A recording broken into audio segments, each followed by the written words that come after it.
like, should I do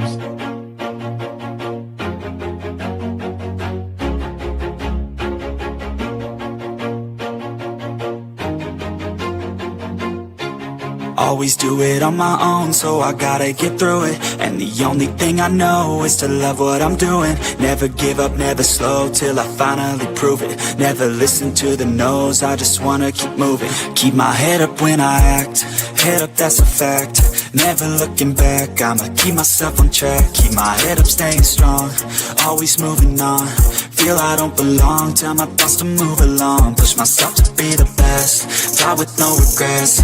Live with every breath, see my message start to spread. And I had so many dreams, then you hit your teens. Life ain't really what it seems, try to find out what it means. Always do it on my own, so I gotta get through it. And the only thing I know is to love what I'm doing. Never give up, never slow, till I finally prove it. Never listen to the no's, I just wanna keep moving. Yeah, I put out all this art, it's my only medicine. Yeah, everything I do, I'm just being genuine. Yeah, I'm sick of being screwed, feel my own adrenaline. Yeah, I do just what I do, and I hope you let me in, yeah.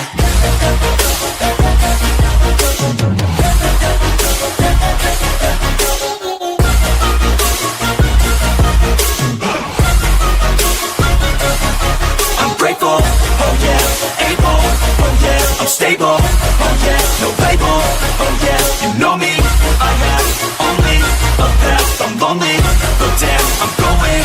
I don't want no fake love, I want the real stuff. Everybody listen up, cause I'll only say it once. I'm gonna show you all the path, if you want it bad. I'm gonna show you where it's at, yeah, how you can get it back. Yeah, cause I ain't never done, I'll be number one. Working hella hard until I get just what I want, yeah. Rises like the sun, yeah, fatal like a gun. Shooters gonna shoot and I'm gonna shoot until I won, yeah. Always do it on my own, so I gotta get through it. And the only thing I know is to love what I'm doing. Never give up, never slow, till I finally prove it. Never listen to the no's, I just wanna keep moving. Yeah, I put out all this art, it's my only medicine. Yeah, everything I do, I'm just being genuine. Yeah, I'm sick of being screwed, feel my own adrenaline. Yeah, I do just what I do, and I hope you let me in, yeah.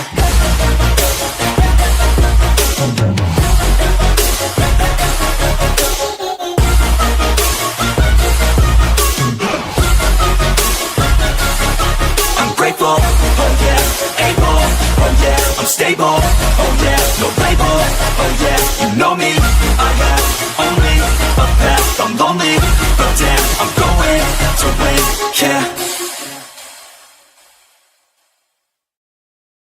All right, what's going on, everyone? Thanks for tuning in, hanging out. I'm super excited because for the first time ever, I've been doing live streams for like 3 years now.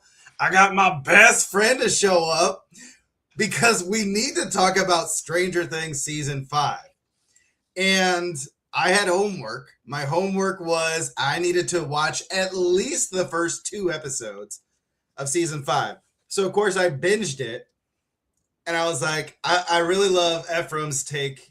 Him being my best friend, he looks at a lot of different perspectives. And as soon as you started talking last time about Stranger Things season 5, I was like, oh shit!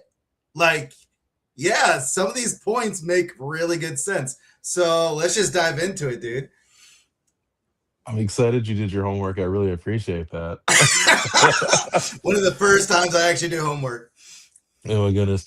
I just want to say that like my point of view is obviously going to be different than a lot of people's because uh TJ was like, "Hey, you should really watch this show." And he gives me these recommendations and I'm like, "Yo, maybe." And I'll put things off and then I'll just like binge an entire series on a sad boy weekend. And I want to say that's what kind of happens with Stranger Things. It's like, oh, I'm putting this off for a couple years. I know it's coming to the end, so I get to watch the entire series in like 2 weeks, which takes a lot of like the emotional component of like I've watched these kids grow up. I'm like, no, I'm just watching the show, and I get to see like all the things compressed in like one way. And I can honestly say, um, I enjoyed the show, but I don't think I enjoyed the show the same way everyone else did. Uh, I love season 5 because season 5 had a very 80s point of view of like wrapping it up. And I guess let's just start with that. Like it was just very 80s and how it all ended, on how all the characters kind of wrapped up, on how all the characters came together. And it was, I don't think most people are used to like not getting their quote unquote happy ending where everything is perfect and everything's in a pretty bow. I think the season captured the flaws we make when we allow the fans to like change the direction of the characters, but also it added a level of like realism that I don't think people wanted because they just had so much invested in it. I think they wanted like big like magic endings, like overpowered beings, and like everyone to fall in love with all the right people. And that's just not true. That's not life. Yeah, dude, that's and so you brought up a really good point that I hadn't really thought about before. And then as I was watching season 5 and as I was thinking about things from a writing perspective, it completely made sense. And that was season 1, 11 is not supposed to be the main character. Right. It's not really a big supposed to be a big character, but these guys wrote one season and then it explodes. And now it's like, oh crap, we really need to take a right turn. And it's really about, Mike, at least from what you kind of assessed. Yeah, like for me, I feel like it really was like about the boys and their journey and their coming of like the coming of age story. But I think like 11 just kind of added an aspect of it, or like like the crush, the superhuman abilities, like the unknown, and like one of the boys find the first love, and like and I think if any guy who has like a group of friends is always like the first one who gets like the first kiss, well, the first like boob grab, whatever, whatever milestone we talk about as boys, they'll keep it PG. But and I think something happened where like a lot of people really love this character, and I think that's really what morphed and changed the dynamic, because you kind of lose like that D&D feel. You kind of lose like the specialization of the characters and their bonds and what they brought to that, because we really have to highlight like 11, who is in some aspect like a superhuman being, which feels very much like an NPC, which is not made the main focus, right? Like she gets to come in and she gotta like adds like this dynamic, and they're like battling through these things because they're all very, they're vulnerable beings. And she adds like that extra layer of boost and extra control. Um, but then like to kind of focus on her and have her really be like the story, like the boys kind of became like background characters, and we lose a little bit of like that dynamic of like growth and development for them, and we kind of lose like what's supposed to be like their friendship going through these supernatural beings, because we're like, oh, we're focused on 11. Well, everything needs to focus on 11, and we lose just the boys in that aspect, so we don't really watch them develop in the same way that we could have if she hadn't been the focus. That's interesting. And it makes sense from a writing perspective of, okay, here's this story. And then the fans take off like, well, what are you going to do? You want to give fans what they want. You want to keep this momentum going and this momentum building. But then, like you said, you are now putting who were originally your main cast of characters in the background. And so you may not be focusing on some things. I do think I think they did a little bit pretty good of that with like Lucas's character. They touched on some things, um, but they definitely didn't get a very huge spotlight as 11 did. Yeah, I mean, I will say that like the first season is like probably the last season where we get to watch all the boys develop in the way, and you get to focus on all the boys. And I think from that point on, each season, each boy kind of takes a backdrop to something else, right? Because we really need to focus in on how are we developing 11? How are we developing like this background world, the supernatural?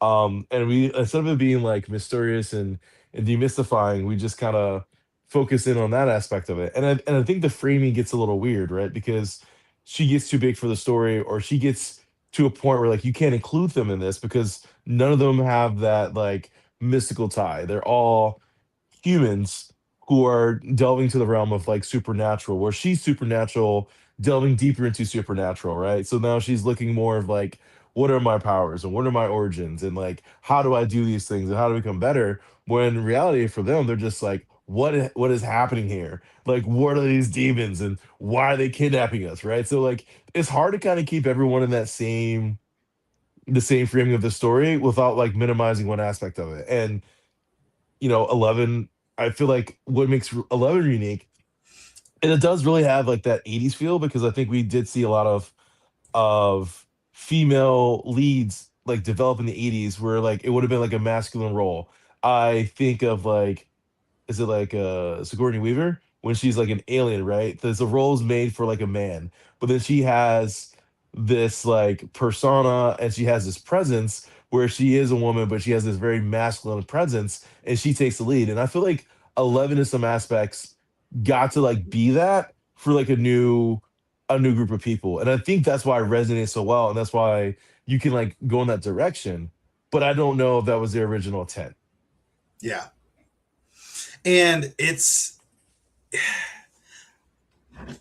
there. Okay. So let's, I guess we've kind of talked about some of the things that we really set up in our private last conversation. So my best friend and I, we always normally have a weekend chat where it could go from anywhere from 30 minutes to 3.5 hours, where it's always like, this is what's going on, right?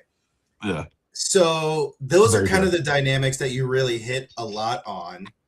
And I think let's just kind of now move into season 5 because there Okay. was a lot of things where it just doesn't make sense. Now, granted, I love the ending.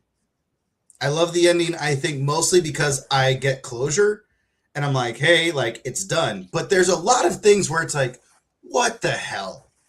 And a part of that is we start. So, spoilers if you guys haven't seen Stranger Things season 5. Uh, why are we all in one house? Oh Where my is this goodness. dynamic? And this is where I don't understand of like, we went to California and we did all these other things, and now all of a sudden, here we are, just back like nothing happened, and we're all in this house together. That doesn't make any sense to me. I mean, like, and and feel free to correct me with the characters because, like, I'll admit, with a lot of people who've like watched the seasons over and over again in anticipation of the next season, I jammed through 5 seasons. So there's like times where I'm like, who's that character again? It's like the whiny guy. So I think that's what I struggle with is like it felt so rushed that we started in one direction and we had to like get back to the beginning of like, okay, we're in this small town and we're fighting this being, but the characters had all developed in the way that it made no sense to bring them back into like a particular household. And I think the thing I struggled with is like you said, it's like how do we all get here? Because like I don't think they're all friends. Like all the connections don't make sense. Like when you talk about two like the families, right? Like you talk about Will and you talk about like Mike and their family, right? Like they don't necessarily have that connection in a way that like the two moms would be friends. One's poor, one's like upper middle class suburbanite, so like you don't see that, so it doesn't really quite make sense on how they get together. Even with like the female characters, like all the female characters struggle to like share space because they weren't necessarily developed in the way that they would naturally be friends. Um, and I think that's what made season 5 in some aspects kind of clunky and weird, is that you had to frame it in a way where like, everything was falling apart for like them to be rock bottom and had to like utilize these resources to connect in a way, but it almost was like out of desperation. Like he's like, "Oh, like I'm going to hang out with my buddy's mom," and then my mom's like, "Well, I'll go with you." And you're like, "Okay," and then we just find ourselves at the radio tower, just kind of hanging out, discovering plants. And you're like, "That's not necessarily how I thought it was gonna go, but that's how we're here." And now we're here. We should probably save the world, right? Um, Yeah. Like, oh shit. The military has no idea that there's this giant energy core at this building that they just left abandoned.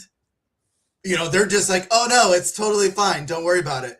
It it's like, what is going on? How in the world is the military just completely oblivious to the fact that all of this is happening? Their biggest thing is like, we just need to get 11 for her blood. We have 8, but that's not enough. We need 11.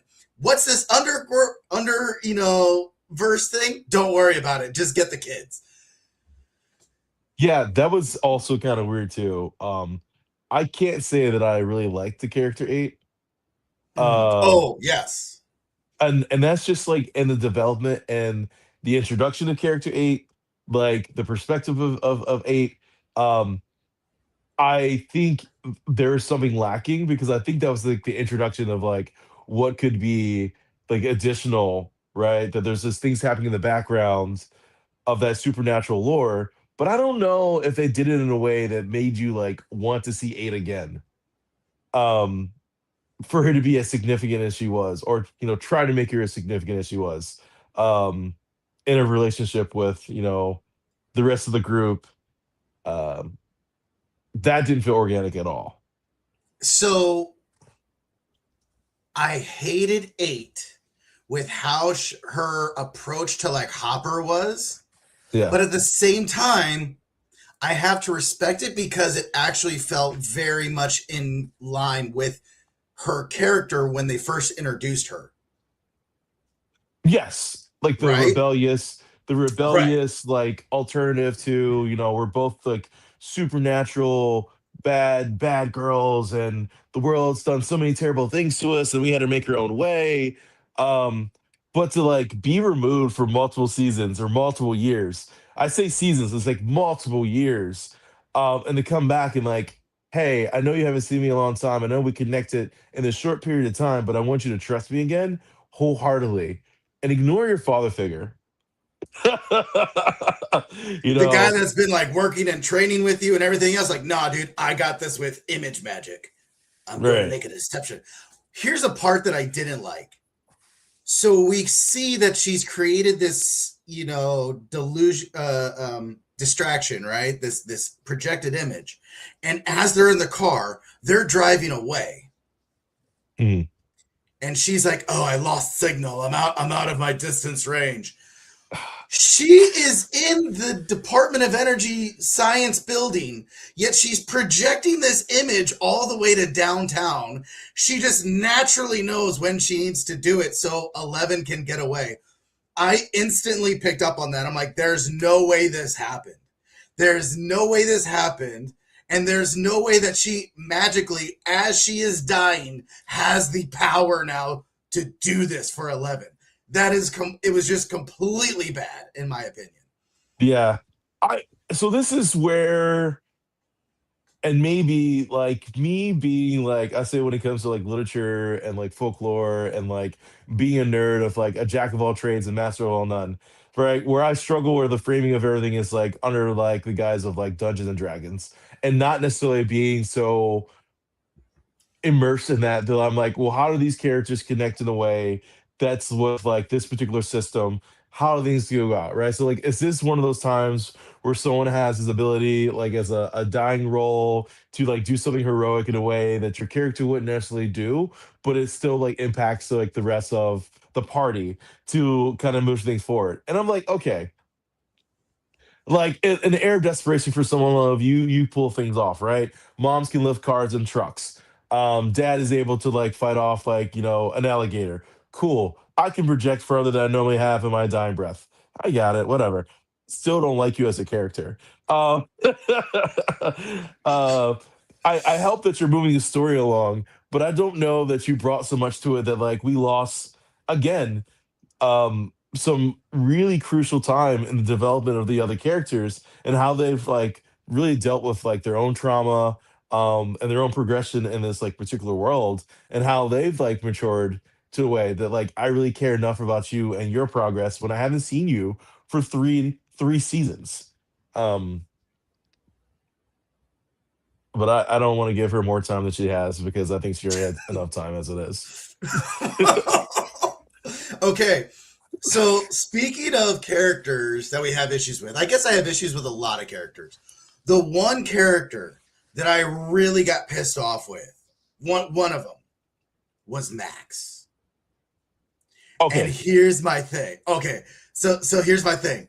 You are this caring individual who is trying to save Holly, and then all of a sudden, like, okay, girl, you got this. There's my little portal window. I'm jumping through and going back to my man and my people. Like, that was so out of character for Max. I believe that I was so angry with it. I mean, I can definitely see the dilemma with that, right? Because like Max comes in as like again this like spiritual character who was kind of on the fringe of the group. She's a part of the group, but she's more connected to like one of the like male leads, right? So like she doesn't necessarily have her own like she does in was it season two when we kind of get introduced to like her and like Billy and you kind of get a little bit of like the like her past and like the trauma and like her reluctancy to like be connected to people. So I guess for me, like it's kind of on par of like she's growing and developing as a person. And the fact that she's at a point where she could like lead someone, but she's like, I can only take you so far. And I'm like, okay, well, that for me, that's like, well, that's a very Max thing, right? Like, but with that being said, she had already been there for a long time. And I'm just thinking about me, right? I'm like, yo, I've been trapped here for like goodness knows how long. And you got your little bubble, I got a little bubble. I just met you, girl. Like I know of you. Like you just so happen to be like me, a side character to a group of boys that gets a little bit of airtime. I need you to go in your bubble. I'm gonna go in my bubble, right?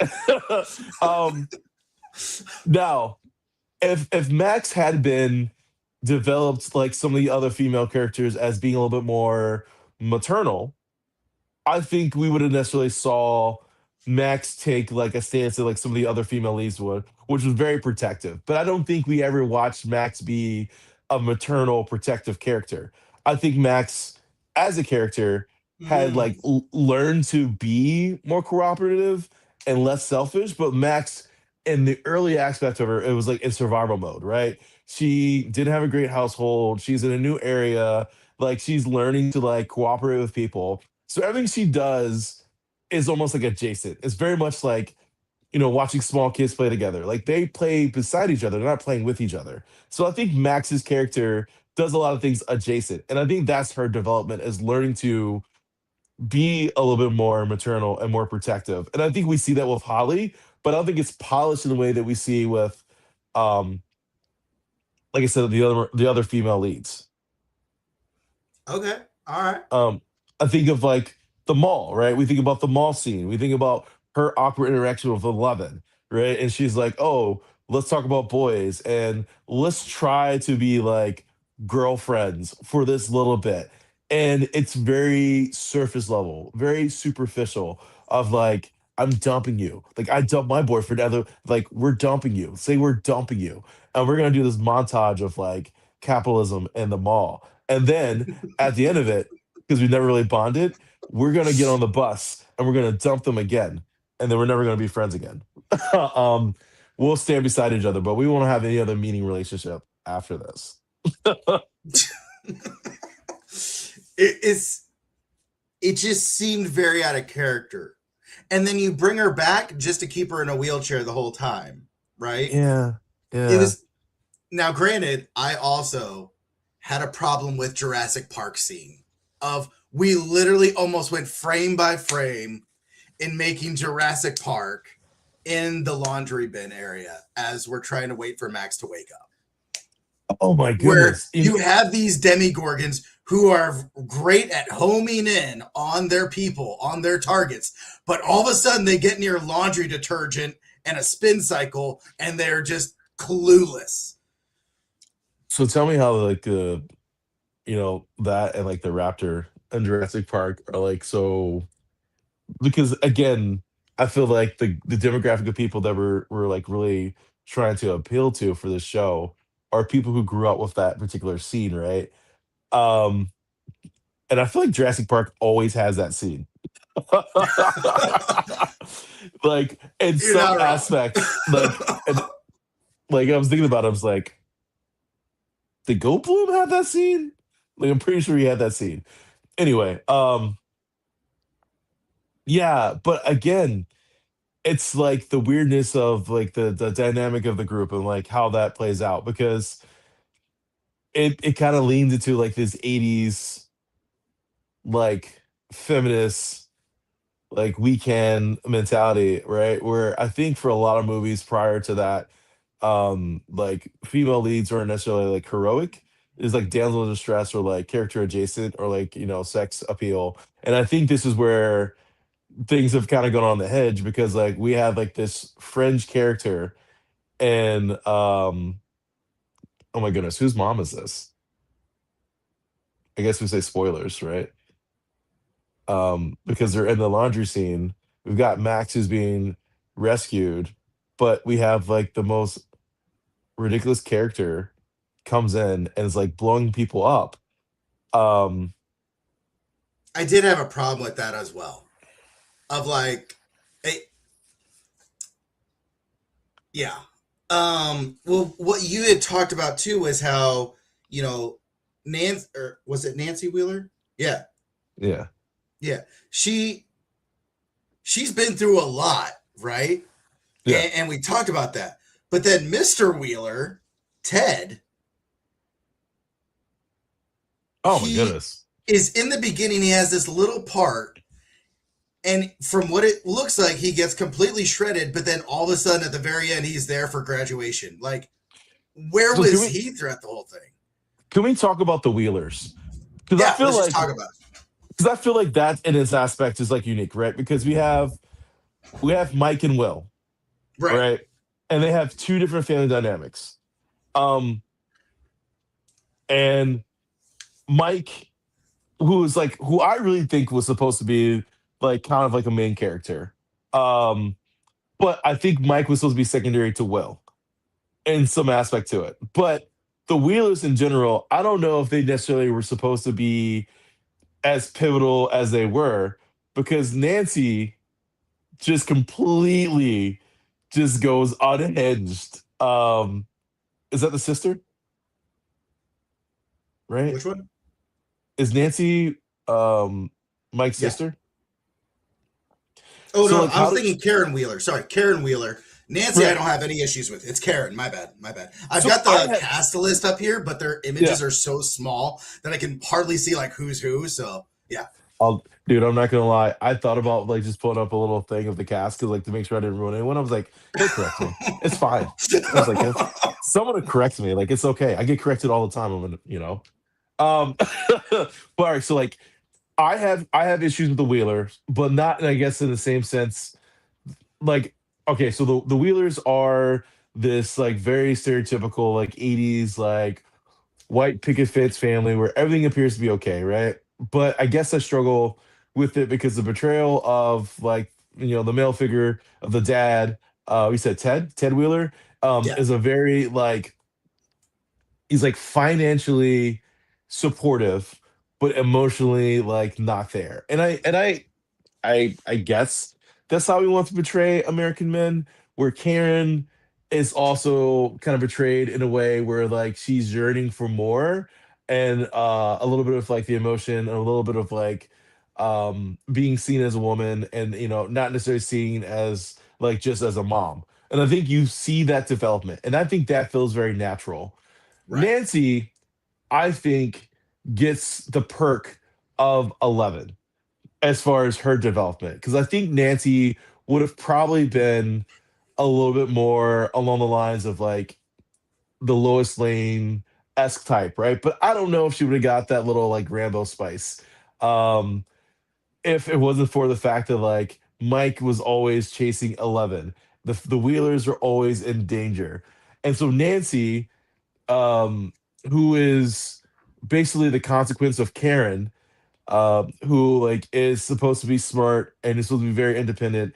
Nancy really just gets to express what Karen wants to be. And I think in season 4 and season 5, you get to see Karen kind of like fall in line with that trope, and I think that's why you get a lot of Karen in season 5.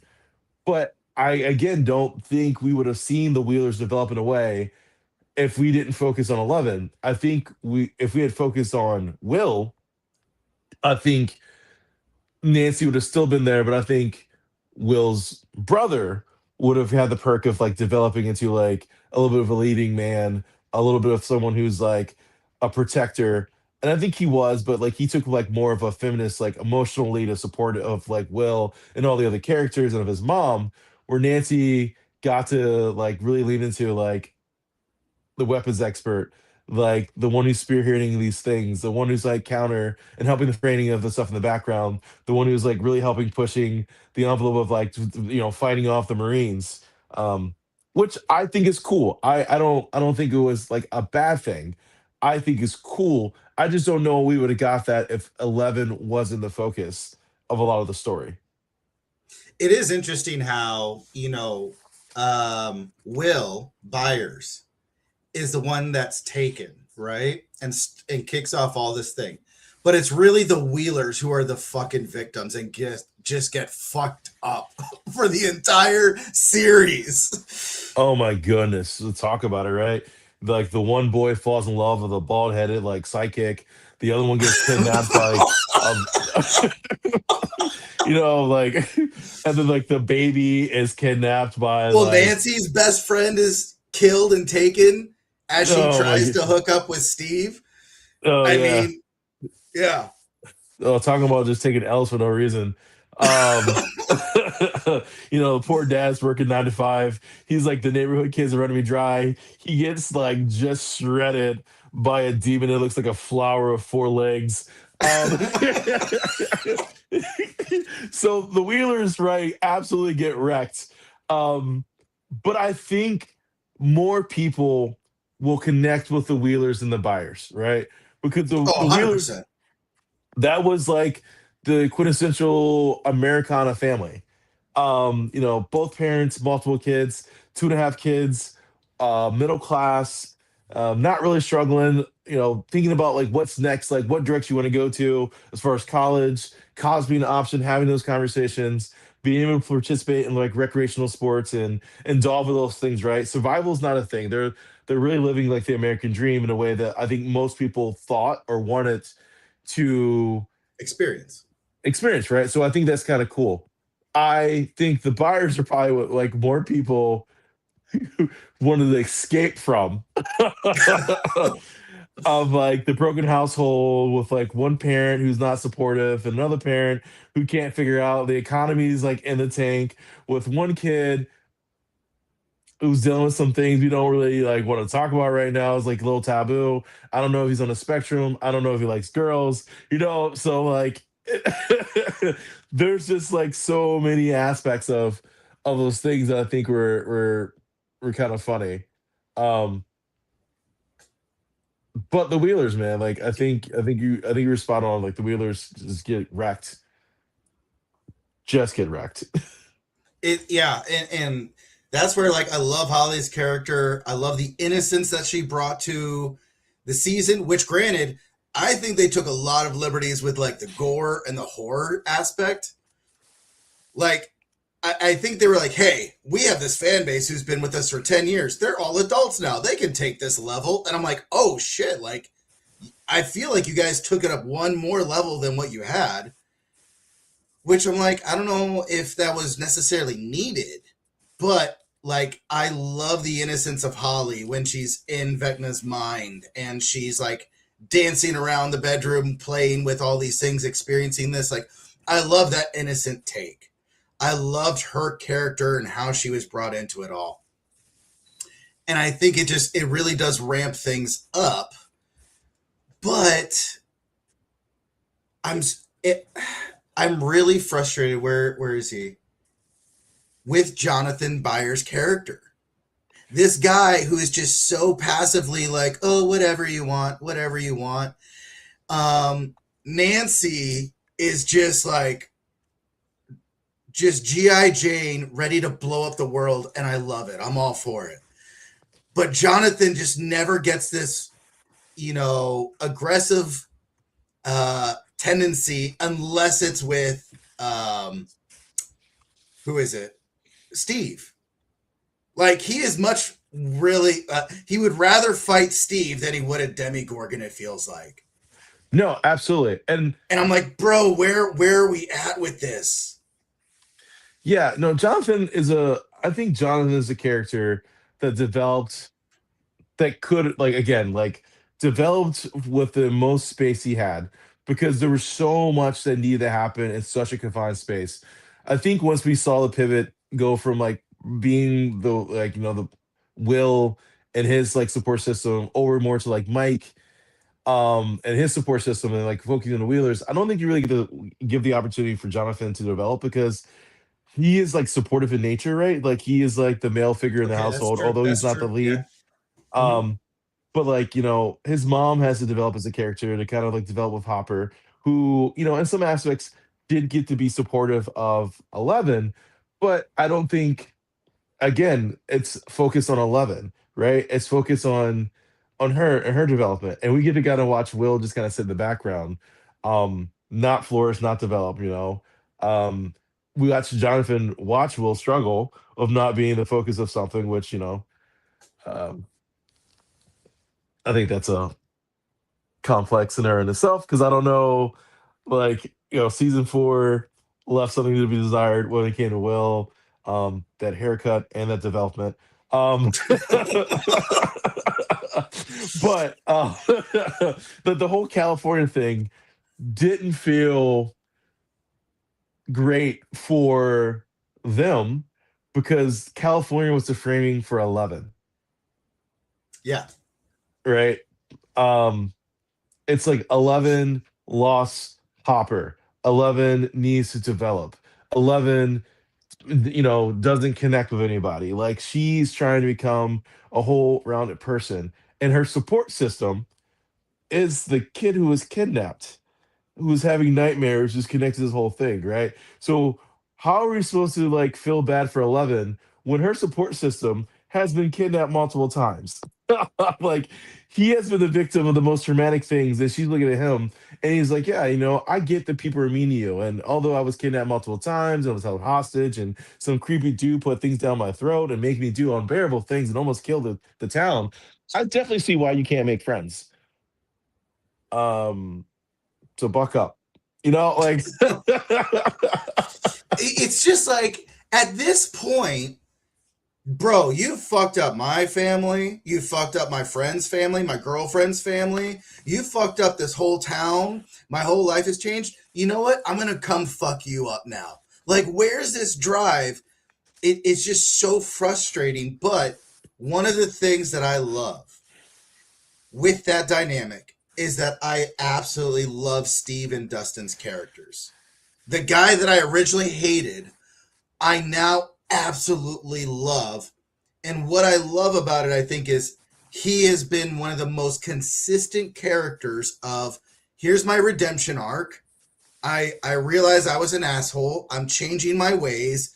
And now I am trying to help everyone hold it together, stay united in what we're doing. And then I love this dynamic of Dustin, who has got this major trauma from Eddie and losing Eddie, and now he doesn't want to lose anyone else, but he doesn't know how to express that. And so I absolutely loved that dynamic going through the story. okay, I'm gonna go off camera for a second. I'm like only because I have to find my cable and I don't want anyone to see like all my boxes. um Because your battery's almost dead, isn't it? yeah, because I was like, wait a minute, I got all right. So like I just want to say, and I'll take heat for this, I don't like Eddie as a character. Oh, that's right. You did say that. And Yeah. I liked I liked Eddie for what Eddie was. Um, but I struggled with like us wanting to give Eddie way more kudos than what I think Eddie deserves in season five. I think the big conflict between like Steve and Dustin, I think was like fair, and I appreciate that they had to have that coming, those moments, those blows, and because they have a very sibling like relationship, and for the Right. most part. Steve had like been Dustin's like guy, right? That's like, how do we talk to girls? How do No, I lost you. You must be in the part of the house. You must be near the kitchen, I think, because I think it's always the kitchen where you. the girls There you like go. Hey, we being like lost the you for go-to like 10 guy? seconds. Oh crap! Can you hear me? Yeah. Yeah, we lost you for like 10 Oh, seconds. okay. So like, what I like about Eddie is Eddie pushes the conversation forward with Dustin and Steve, and like they get to like progress more, and like their development and their friendship. But Eddie himself, as a character, I don't know if I really care for him and like his heroic antics because I just don't think like it didn't really do anything.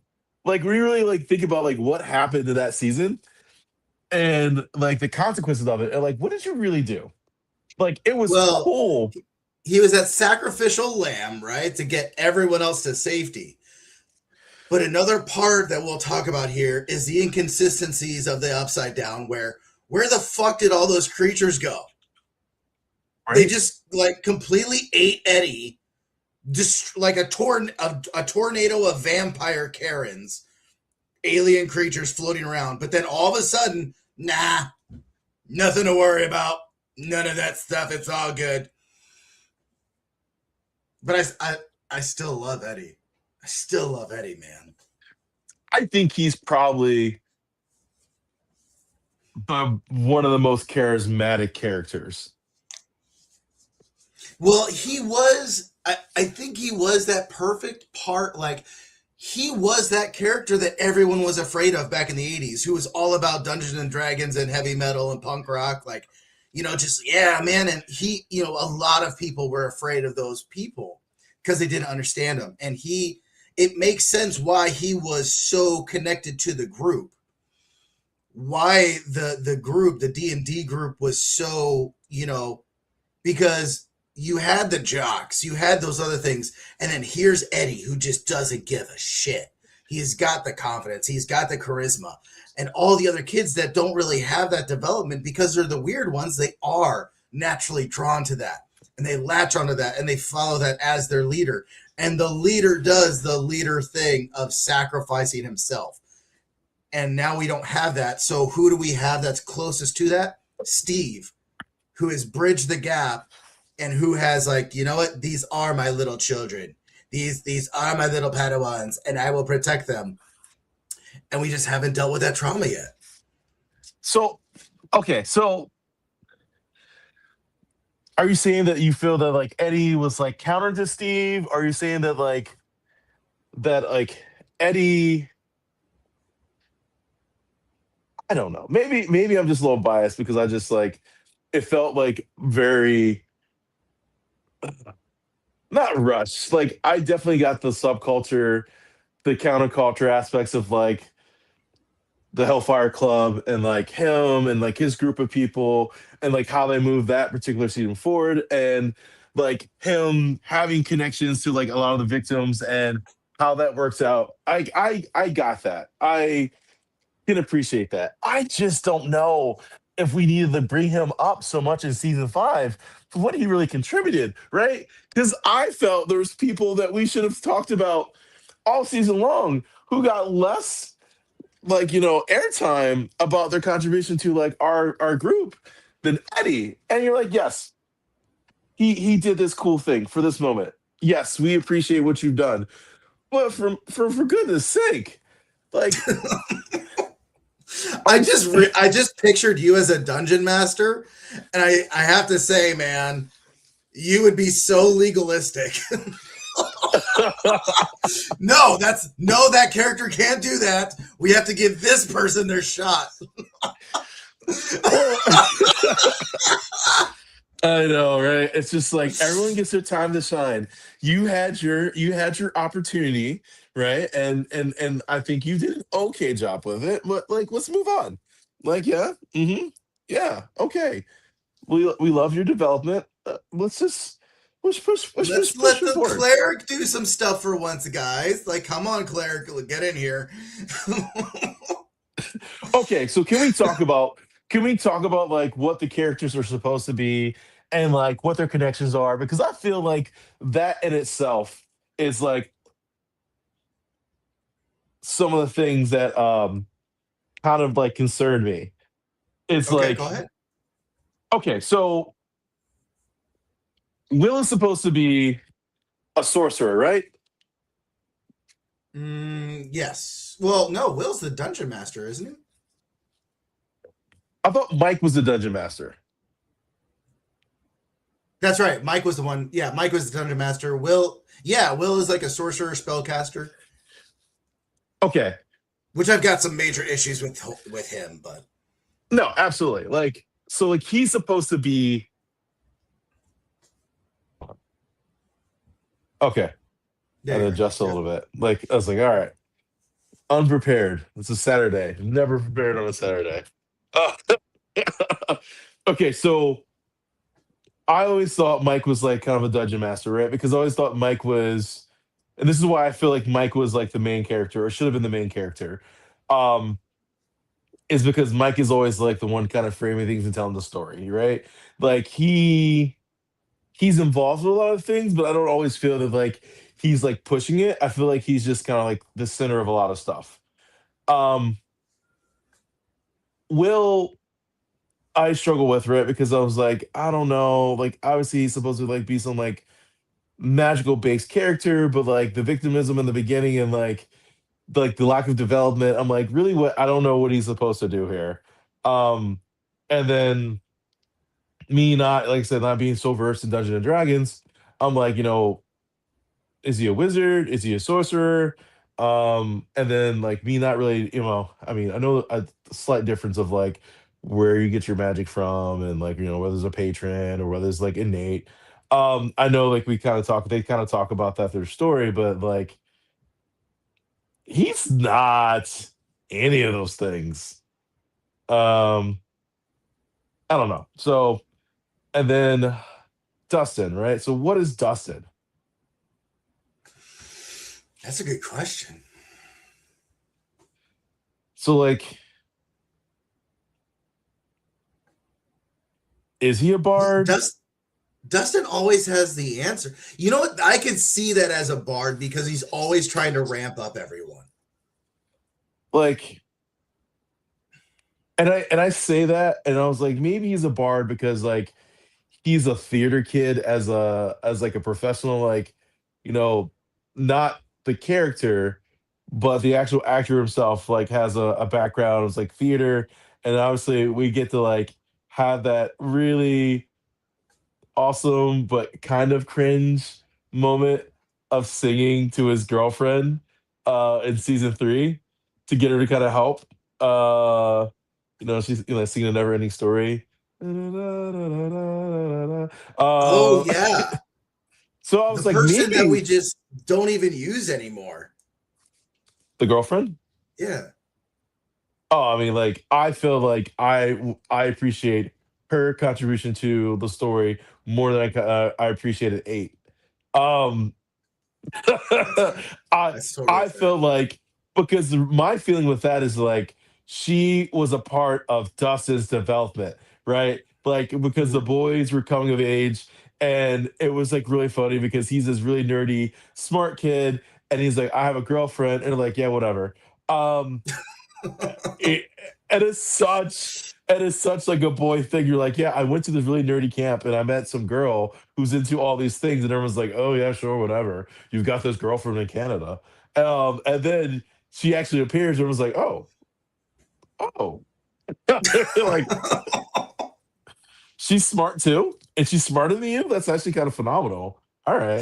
Um, so I love that for him because again, in my head, the boys are this is a comedy story for the boys and their friendship, and that's a big part of like them going forward. Like girls are a big part of the story, right? Um, and he's just one of those characters you don't think is gonna like move that direction, and he kind of moves that, which is funny because like Lucas is a little bit more like obvious because him and Dustin are both going over Max. But um, I don't know if I like that. But anyway, we can talk about that later.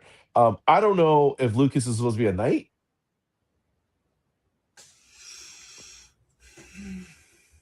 or a warrior of some aspect.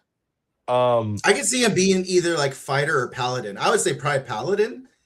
He wasn't OP powerful, but he was always like he had that little struggle where he was with the basketball players. They were trying to get him away from the group, but like he morally felt wrong for doing it and knew that he needed to be with his group. And so I just feel like he's always trying to do the right thing. He's trying to, pull Max out of her trance. He's always staying faithful to her. So I just feel like this really, kind of a paladin knight thing for sure. hmm. Yeah, I mean, I feel like if he wasn't, I just feel like He he didn't did a do lot of shit at the hiding. final battle, though. That's for damn sure. No, okay, so this is the thing that also threw me off too. Is like he had a slingshot through a lot of this series, right? But he's not a rogue. Definitely not a rogue. Yeah, I would definitely not put him as a rogue. Right. So that's what I was like, what are you? Because I feel like everything you do has to do with like something like from a distance. That's your contribution. He does a lot of running. He took a lot of hits. But he's not a tank.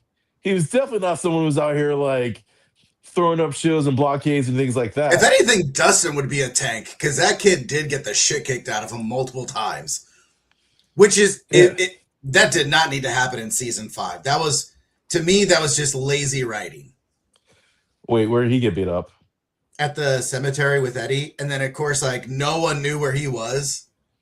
Like he just got Oh, his ass kicked and you know. yeah.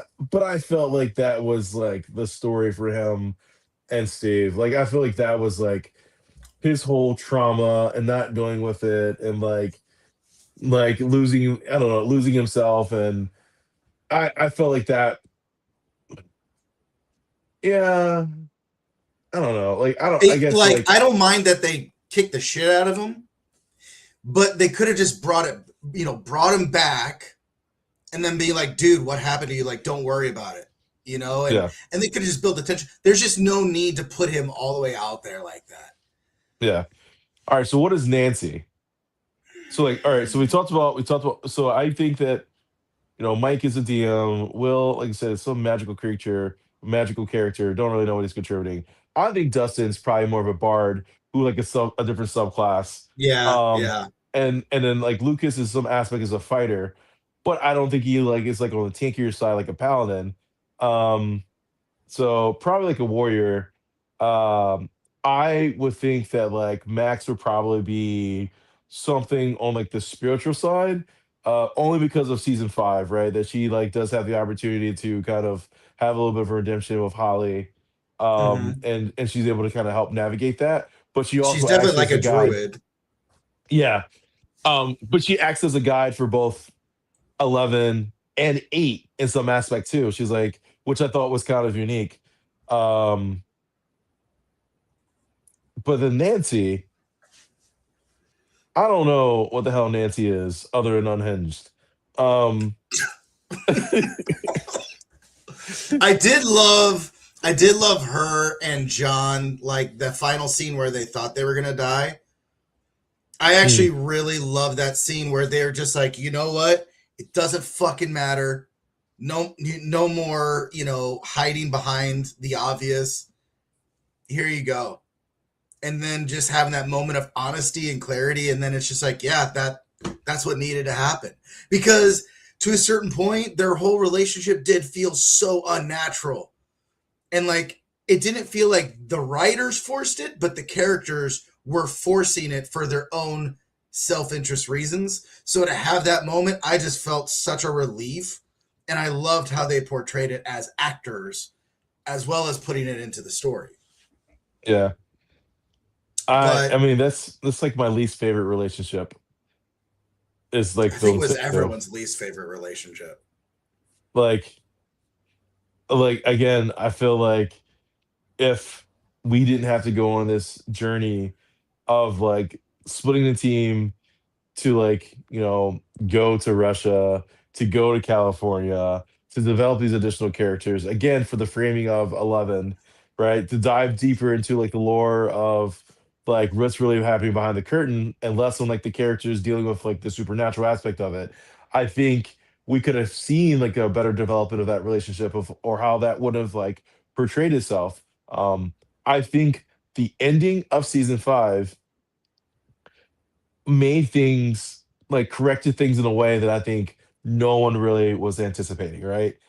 As Right. like we've had years of trauma, we had years of things happening, and this is like the reality of it. And I don't want to like say what the last episode was, but what I do want to say is that like it was the reality of life. It's like, all right, we were kids, we thought these things were happening, and now that things have settled and trauma settled and we're like back to being humans. Eh, eh, Just I don't know. And see, here's the thing. Like when we think of a tank, we think of this big giant person who is a tank, right? They're supposed to take on these physical attributes of a tank. But Nancy just keeps like plowing through. And so I'm like, well, she kind of has this assassin type feel for me to her. She has this rogue type feel where she is willing to go against the grain. She doesn't mind getting lost and exploring like a ranger. It's a very unique character. I just don't know where to place her because she keeps going forward no matter what. Well, do you think Mike is probably not Mike? Do you think Lucas is probably more of a ranger because he did a lot of running? He was kind of athletic. He had his slingshot, and he found himself in like I'm thinking like in season 5 he was like really pivotal in like moving people through tunnels. He's always done a lot of Oh, scouting, and I've that's a never good really point. thought about that. That like he's the one that, like he had to like outrun the basketball team. He's the one that had to do a lot of misdirection. He's the one who like did a lot of surveillance. Was like, hey, this is what's going on. I'm trying to let you guys know. So I feel like Mike being the athletic guy was probably closer to being like a ranger That would be, yeah. than Nancy would have been. But like,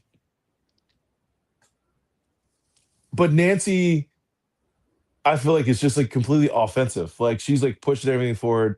It's just like completely offensive. And again, this is where like my lack of D&D as far as characters. I'm like, I don't know which particular character or which class of characters align with somebody who does a lot of ranged things because she was really good at like weapons from the very beginning, from season 1. She's like, hey, I'm the suburbanite, like really popular girl, but I can shoot a rifle.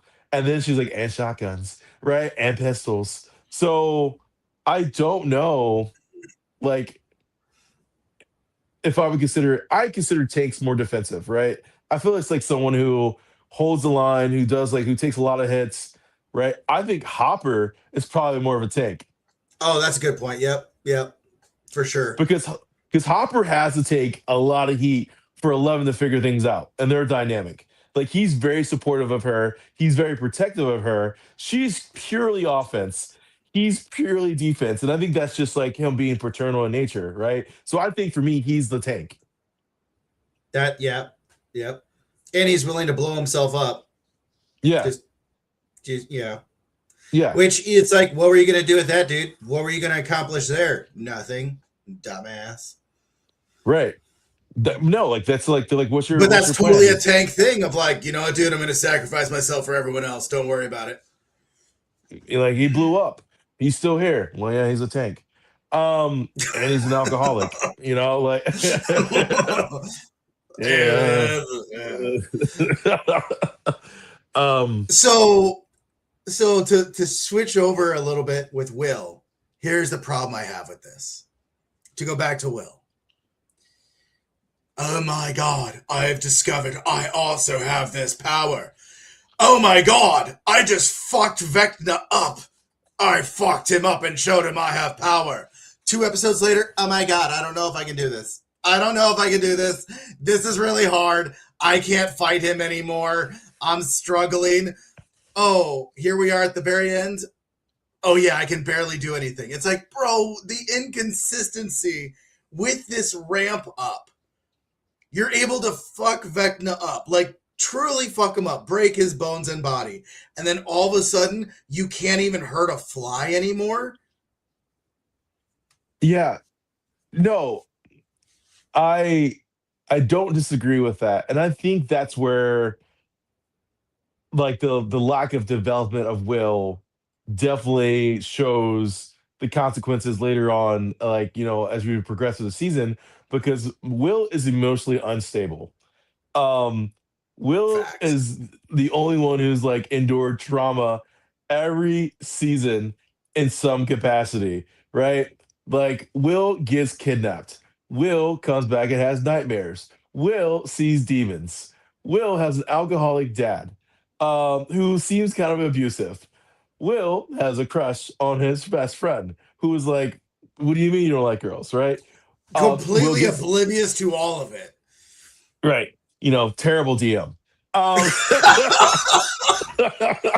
What do you mean you're not following the story, sir? um,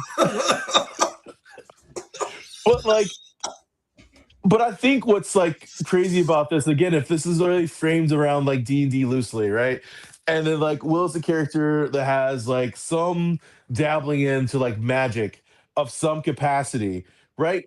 I think most people in most systems, magic is kind of fickle.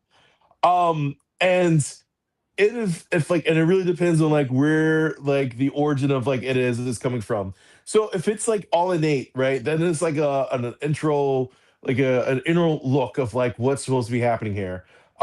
If it's a patriot, a patron of like some deity that's like really that we're like getting this from, then like of course it's not working out because he only has his powers because of like the big baddie of the entire thing says you can have it. And he's like, you think you just accidentally got this? No.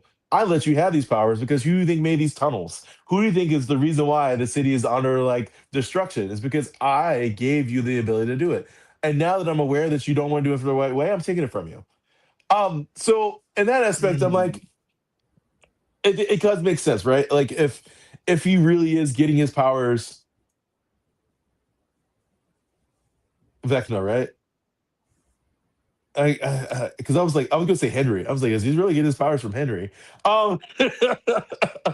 But like, Same, if he's same. really, yeah, if he's really getting his powers from that particular character, um, it would make sense then like that it doesn't go the way he wants because their relationship is very hostile, right? Like when he was submissive, when he was weak, he had the powers, but he had no control over it. Now he's trying to grow into his own, and now he's trying to use it in a way that like Henry's like, yeah, no, that's not how that works out. Of course there's going to be some faltering and flaws, right? Because like the person who gave him the power is like, give him back, that's not how that works.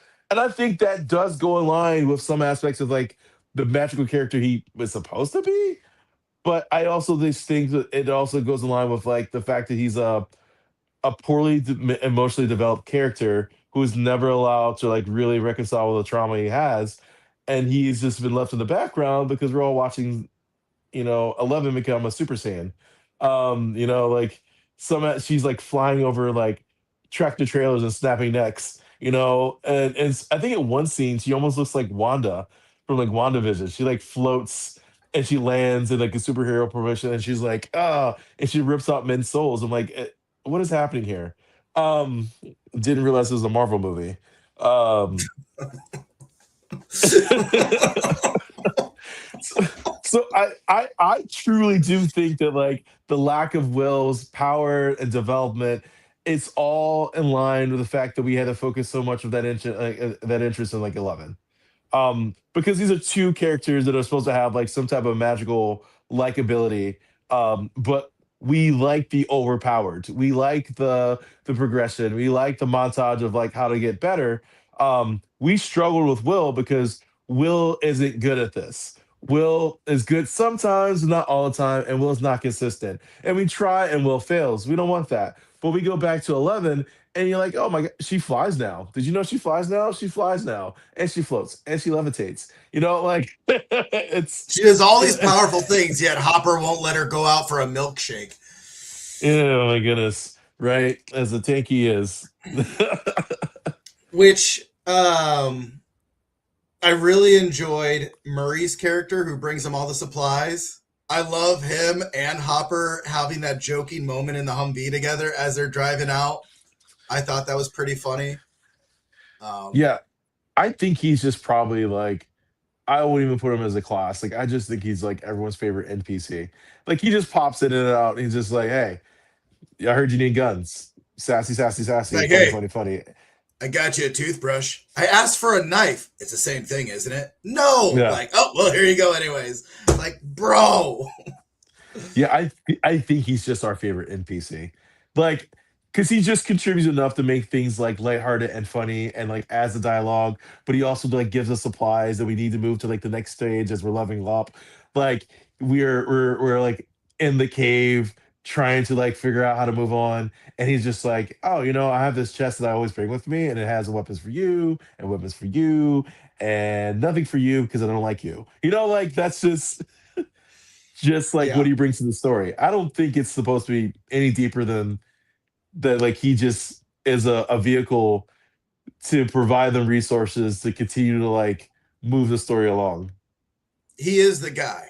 We all need a Yeah. guy because he's able Yes. to get us in and out of Russia, completely in and out of Russia. And then all of a sudden, just like, oh, yeah, I got whatever you need. Like, here you go. Um, And I like that, right? Very Because we don't interesting. question it. We don't know a lot Yeah. about him, but I think that's what makes it unique. Is like we know he has a background. We don't know a lot about his background, but we do know that he's the guy who can get you whiskey in the desert, right? So he can do the things for us, and we never think much of it. We just call him. We're like, "Hey, I hadn't seen you forever," and he's like, "Oh, nice that you call me that you need something, but I still have it. I'll still take care of you. I have a plane that'll take you to Russia. You can go find your tank lady. Well, we'll get out of Russia." We'll meet this guy who likes peanut butter. Who doesn't love peanut butter? No, no. So Robin's character, I Mm, loved I love the initial dynamic of how they introduced it with the radio station and the military. That was like very 80s. It was very realistic with that dynamic. And so I loved you have this broadcaster. And we already established her lesbian, storyline and everything else. So like that's totally fine. I enjoyed her character. I enjoy the quirkiness of her. I think it's great. I loved her being the person that helps Will discover himself. I thought mhm. that was great. I like the way they portrayed her and the nurse. Very cute, very good, whatever. But that coming out scene, I Ugh. here's the problem. Okay, guys, we need to get ready to go kick some ass on this other planet. Hold on, rally the wagons. Everyone needs to be here for this announcement. It was just, I would have been like, bro, shut the hell up. We need to go do this right now. I don't care what you got to tell us. We need to do this. This is the point we're at of the story. If they had moved that entire thing to like episode 4 timeline way, I would have been fine with it.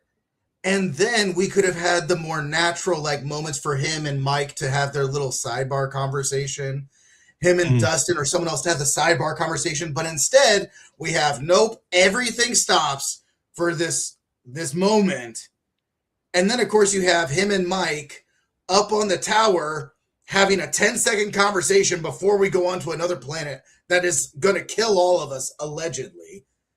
It was so bad. And I'm just like, if you just put this in scene in episode 4, he sees them kissing, they have that conversation a little later, something, but that entire trajectory was so badly timed. I just couldn't stand that. I don't disagree. I think it should have been important for the character development because of, again, me going back to the framing of like the four boys, the coming of like age story, Right. them developing as friends. I think because again, we stepped away from like really focusing on that core group of people. You don't get Yeah. to have that conversation naturally, right? Because I think Mike and Will are supposed to be best friends. Right. And if we had focused on their friendship and we had focused on them fighting through the dynamics of like the supernatural and all these characters, I think that conversation would have happened in a very natural way with the boys. Hmm. I think Jonathan has always known, and I think that's why Jonathan as a character is softer as a male character because he's protective of Will because he knows that Will is like different, right? I Hmm. don't think I don't think to the sense of like we know like what different is, but I think that we know that Jonathan knows that Will is different, and so he feels the need to like look out for Will in a way because he's unsure of like how the world's going to receive him. Like I said, I don't know if he's gay. I don't know if he's on the spectrum. I don't know if he's dumb. Like I just know that Will, maybe he's weak, maybe he's a wimp, but we just know that like Will is different, and we know that Jonathan, as an older brother, knows that instinctively and is like, okay, I have to protect my younger brother against a lot of things. And I think that's why you see a lot of like Jonathan's character acting and betraying like his concern for Will through like mirrors and pictures and the background, as well as like kind of put in these situations where like he wants to help and protect, but he can't, right? But he's like there and he's very hyper vigilant and aware of the things that are happening to Will. Right. I think I agree with you. That episode I think was poorly done in a way that like it did not give credit to the complexity of like the nature of that in the 80s. I think the 80s had lots of characters who have been um gay or lesbian or like not necessarily like heteronormative. And I think what they did to push that further was sloppy, right? Because I think if we went back to like what I felt the premise would have been was the coming age of the boys and them developing, and then Mike having his first like encounter with the girls, and Lucas and Dustin's competing over Max and what that looks like, and then them going through school and the very awkward, gaudy phase of like dances and kisses, and then everyone's like trying to figure out what their date is for this whole thing, and then Will's like, I don't have a date, like that would have like progressed naturally as a friend group if we had an opportunity to kind of That's see. such a great point right there. If you had stayed with the boy group, and then they're like, hey, like, going to the dance, like, whatever, like, Will, who are you taking? I don't know. I don't have anyone. Like, Right. that actually would have been so much more natural. And I think this is where Will's mom and Jonathan would have been so pivotal, and like how supportive they are of that character, right? They were designed in a way to be supportive of Will.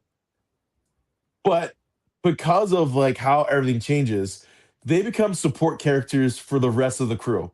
And Will doesn't necessarily like we know they're supportive of Will, but like those characters become supportive of Nancy. They become supportive of Hopper. They become supportive of Eleven, right? I really do think Mike was supposed to be the main character. Will was supposed to be, or Will was supposed to be the main character, right? He's the one who's kidnapped, and we're focusing on Will and Well, how we both go of through them, this. right? Like side by Yeah, side, tandem in tandem, growing up. Yep. yeah. But we don't, right? So, but it's so important to the character because it's like, well, why did Will get kidnapped? Well, Will got kidnapped because he had been identified as a weaker, softer character who is easy to manipulate, which kind of falls into this whole trope of like of gay boys. And so I think they could have done a good job of like not necessarily like talking about sexuality, but they could have talked about like why that character was kidnapped, and how we got there. And then that also could have been really good of like, why do we kidnap these other kids? Like, what is it about these other kids that had very similar characteristics to Will? Whether it's like being outcast or being nerdy or being intelligent, or having like poor family dynamics. Like we could have like figured out of like really what is Henry looking for in these kids, and why are we trying to do this?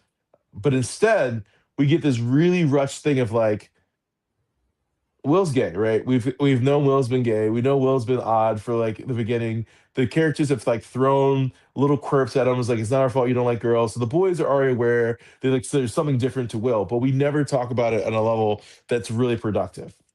It's always said in a way that's like hurtful. It's like, oh, you're hanging out with 11. It's because you don't like girls. I'm like, okay, and we never address that again. Um, Yeah.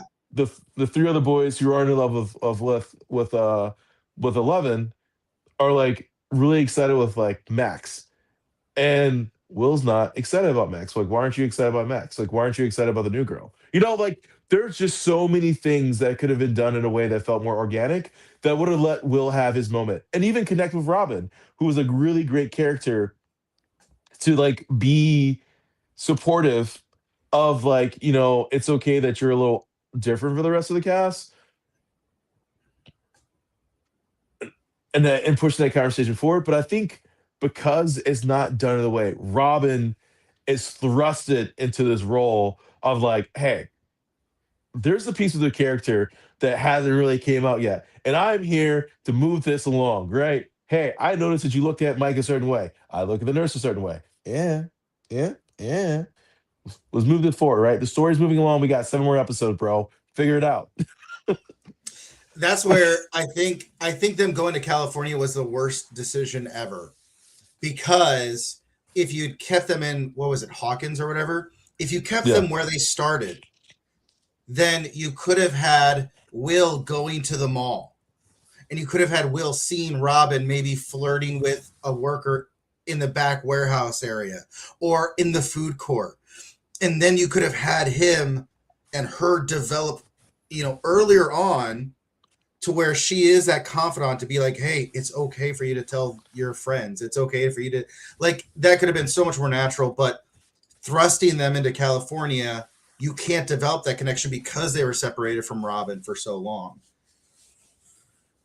Yeah. I mean, so correct me, right? We're still in town. We're still in town. Season one.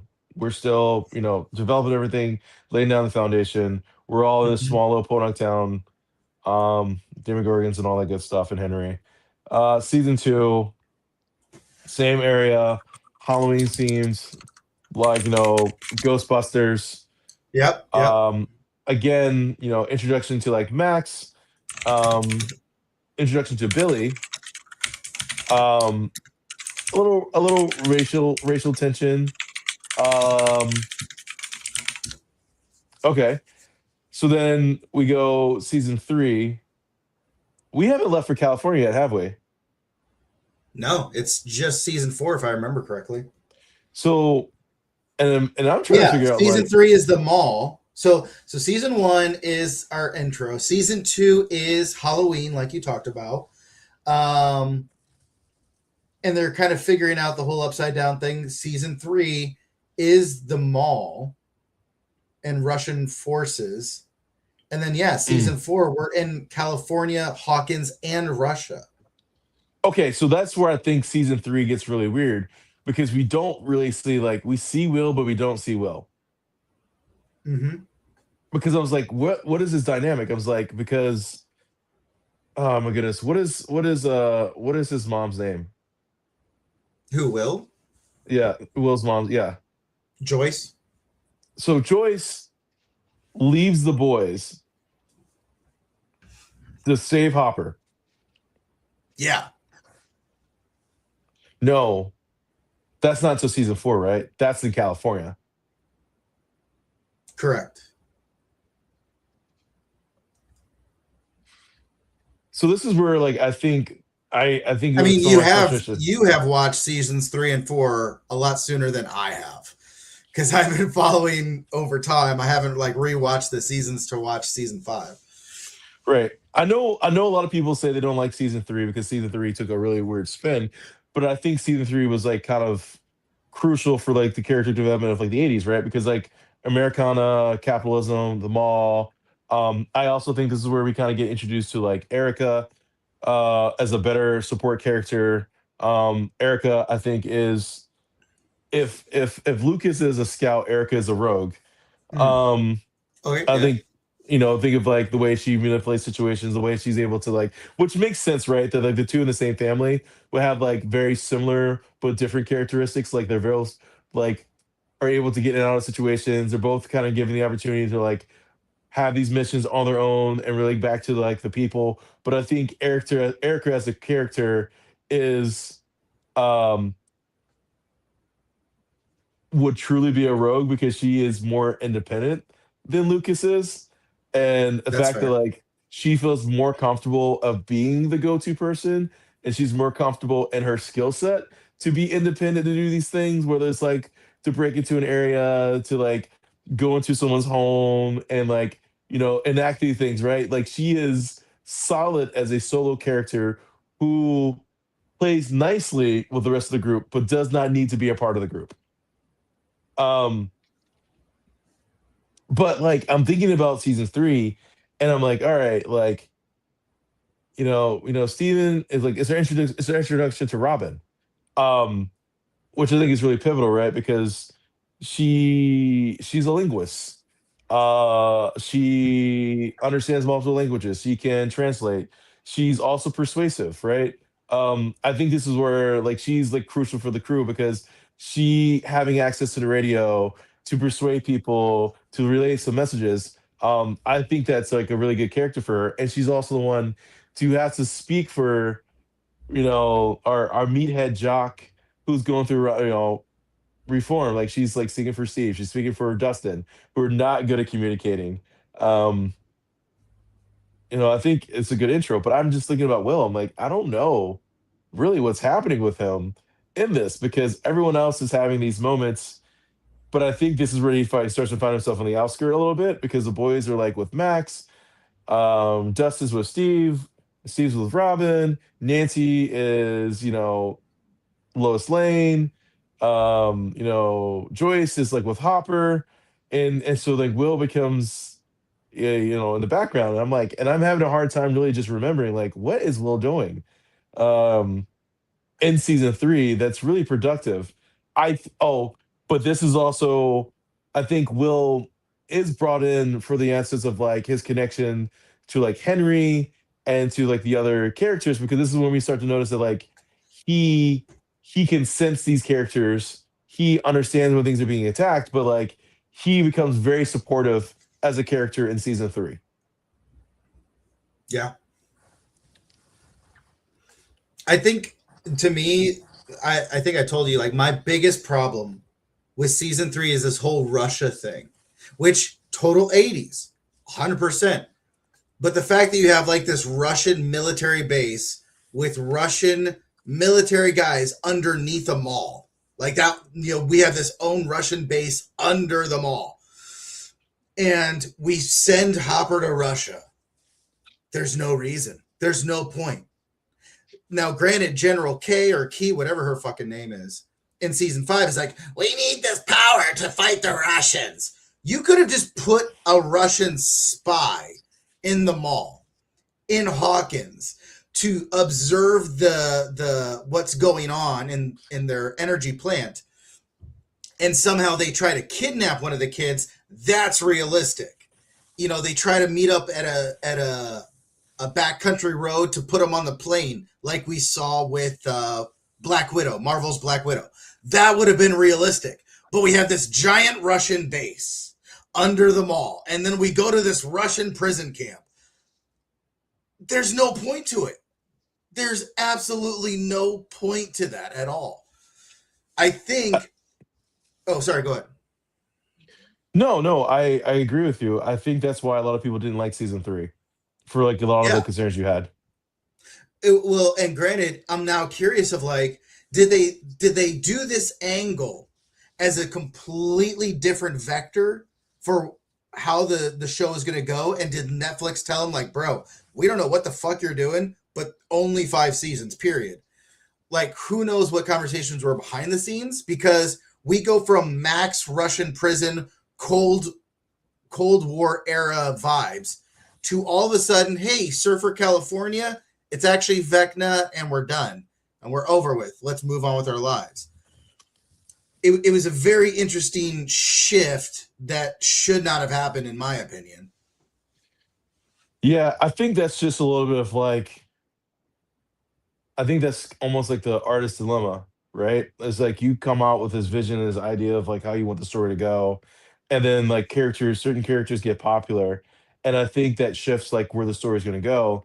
And I think we've seen this on a lot of series where you start in one direction, you have like this thing in mind, you're like, okay, this is the plot, this is like how I think we want to get there, and then one of these characters takes the front stage and is like, oh, that's really not where I thought it was going to go, but the fans like it, but if we want a couple more seasons, we kind of got to give the fans what they want, right?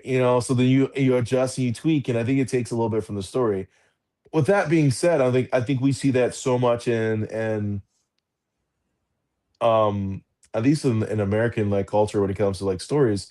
I highlight like Wolverine, for example. I think Wolverine is like a character that's portrayed as this anti-hero, and I think because of like his popularity of like in the 90s, that led to a very complex dynamic with like some true X-Men fans, and then like the way the movies are portrayed, because there's lots of storylines that do not involve Wolverine being in front of the screen all the time. I think of Days of Future Past is one of those storylines where like Wolverine is not the character that we care about, right? It is not his abilities that go back here. He is not the one who's out saving the world. So, I mean, the X-Men in general are like, it's just like a feminine, um, it's like, it's really based on like the feminine nature of like a lot of the characters.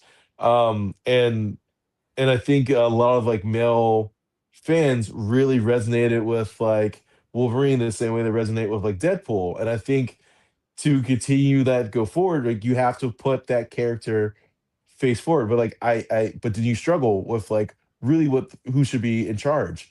Storm doesn't necessarily resonate the same way that Wolverine does. There's like, Shadowcat, or Dazzler, or Jubilee, or Jean Grey, or Emma Frost, right? So I think to kind of get back to this, I think this is again one of those situations where like those characters, Steve, like who probably shouldn't have been around as long, but also kind of went to being a support character, and Nancy, who ended up taking a bigger lead, maybe who was like something a little bit more support in nature, but because of like the Wheelers dynamic, because Mike and his dynamic of 11, like I think those things really impacted that. And I think because of like how outlandish things got and how some of the characters got too big for the team, you had to find these ways to frame that. And I think the Russian thing is a really great example of like, how do we keep Hopper involved in this? How do we keep Joyce involved in this? What is the next step for 11 and her powers, right?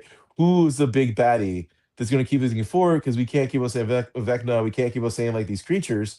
We want to like keep this again like human. And I think in the very beginning, when the core was the boys, and it had that human nature of like us as humans, as like being vulnerable, like dealing with the supernatural.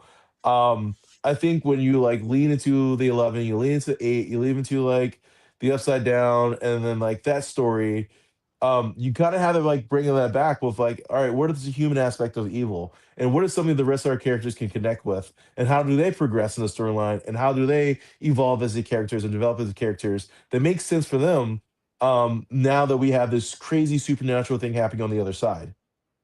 I don't agree that like the 80s like Russian trope of like us being under the mall in secret tunnels is the right way of doing it, but I think they had to find a way that was outlandish but also very 80s to try to like wrangle these characters back in and keep it relevant, because Hopper is not going to survive, season 3 without that Russian aspect of things, because the Russians were portrayed of having like technology and sciences above our capability, right? So like who else to keep them alive but also keep them hostage because they're working on something that's super secret? Not the Americans. They could have, right? But again, that would have like kept them within the small town, and again, I think we would have dived too deep into like 11 lore, and I think we would have lost those characters more. Yeah, those are pretty solid points, man. Interesting. Okay, so gosh, what was the other? Oh, okay. My next thing that I really struggle with. This is what happens when you take 10 fucking years ish or whatever to do a whole series, and you have these kids grow up and have their own lives to where people are now getting married and in relationships. So now here we are with, oh my God, you know, Mike, I love you. Hug. Mike, I love you. Hug. Oh my god, we almost died. Hug. Final kiss scene. So terrible and unnatural. One of the worst kiss scenes ever, to where you could just see like Millie was like, I do not want to do this. I'm being forced against my will. No, I don't want to do this. So Okay, bad. okay. So yes, I I think culturally everyone has looked at the way that Lucas and Max were holding each other versus the way that like Eleven and Mike held each other. I think um I do think that has a big part of it, right? I think it's weird because they're both professionals, and I think their spouses or significant others understand that like there's an element of this. But I think if you look at the characters themselves, 11 has never really developed past being like a small child. Like she has the superpowers, but her speech is a little weird and she's kind of emotionally stunted. I know like she's making out with like Mike in the beginning, but like that's like raw hormones, right? Still never past the awkward of like on the bed and the dry humping and the groping and the really awkwardness. Um, and they're also separated a lot in their story. So they have like this distant relationship, which never really matures into like emotional thing. And I think that also plays into like how they interact with each other because it is like it's being held together, but like there's that lack of connection.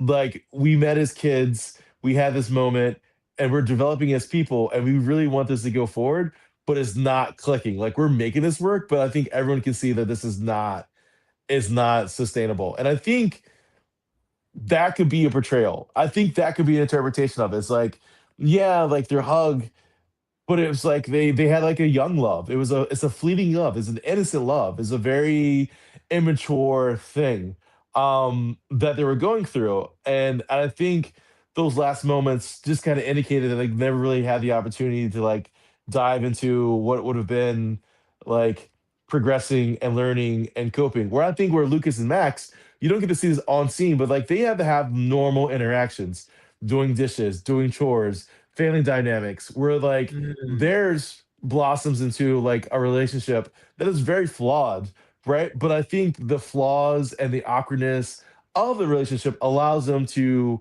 get closer and get more intimate and they hold each other, right? Because they have to learn to kind of endure those things where Mike and Eleven never really get past the like, I love you, right? Like we were kids and like they like on paper it makes sense, but outside of like the weirdness of season 3, I dump you, they never really have those small moments that make like for a really good relationship. So I right. think that's what we see in the awkwardness of it is that like yeah, like it's a very young innocent love. It's almost like he's like infatuated with her.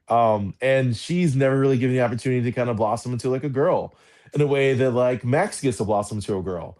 And I think that's a little bit of like Max's interaction with Eleven of like, Mm, why don't you have girlfriends? You don't have a mom. You're not really getting like to have these conversations. And so like Eleven isn't soft. Like mm, Eleven's not going to melt into Mike's arms because 11 is stronger than Mike. 11 is a protector. And Mike is like I said, like I look at him as a DM, and he's like he wants to control all of the narratives. He wants to tell a story, to push things mm, forward. He's got, but like he's kind of struggling, like not able to control this aspect of the thing. And I think that's in like the weirdness of their interactions, where Lucas mm. and That's a Max good point. are are like kind of fighting through some things, and they're dealing with like the home dynamic and the personal lives and the struggle of like the upside down and so like Lucas is protective in nature and Max is not used to that. And I think you see that in the very beginning of their dynamic of like how resistant and how rebellious their interaction in a flirtatious way. But when you get to the tail end, he's become very protective of her and she's learned to allow that protection. And this is when you get to see her like melt into his arms. Um, and I think it's a really good comparison, but I don't know if we can blame it on like her professional, like her being a professional and having that relationship. Those are some valid points. Those are a lot of valid points that I didn't really think about too.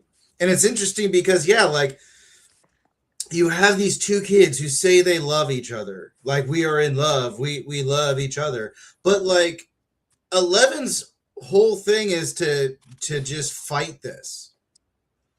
She Right. never has, and so yeah, like when you bring that up with her and Max and like she's trying to figure this out, like yeah, it does make sense when you frame it that way for me.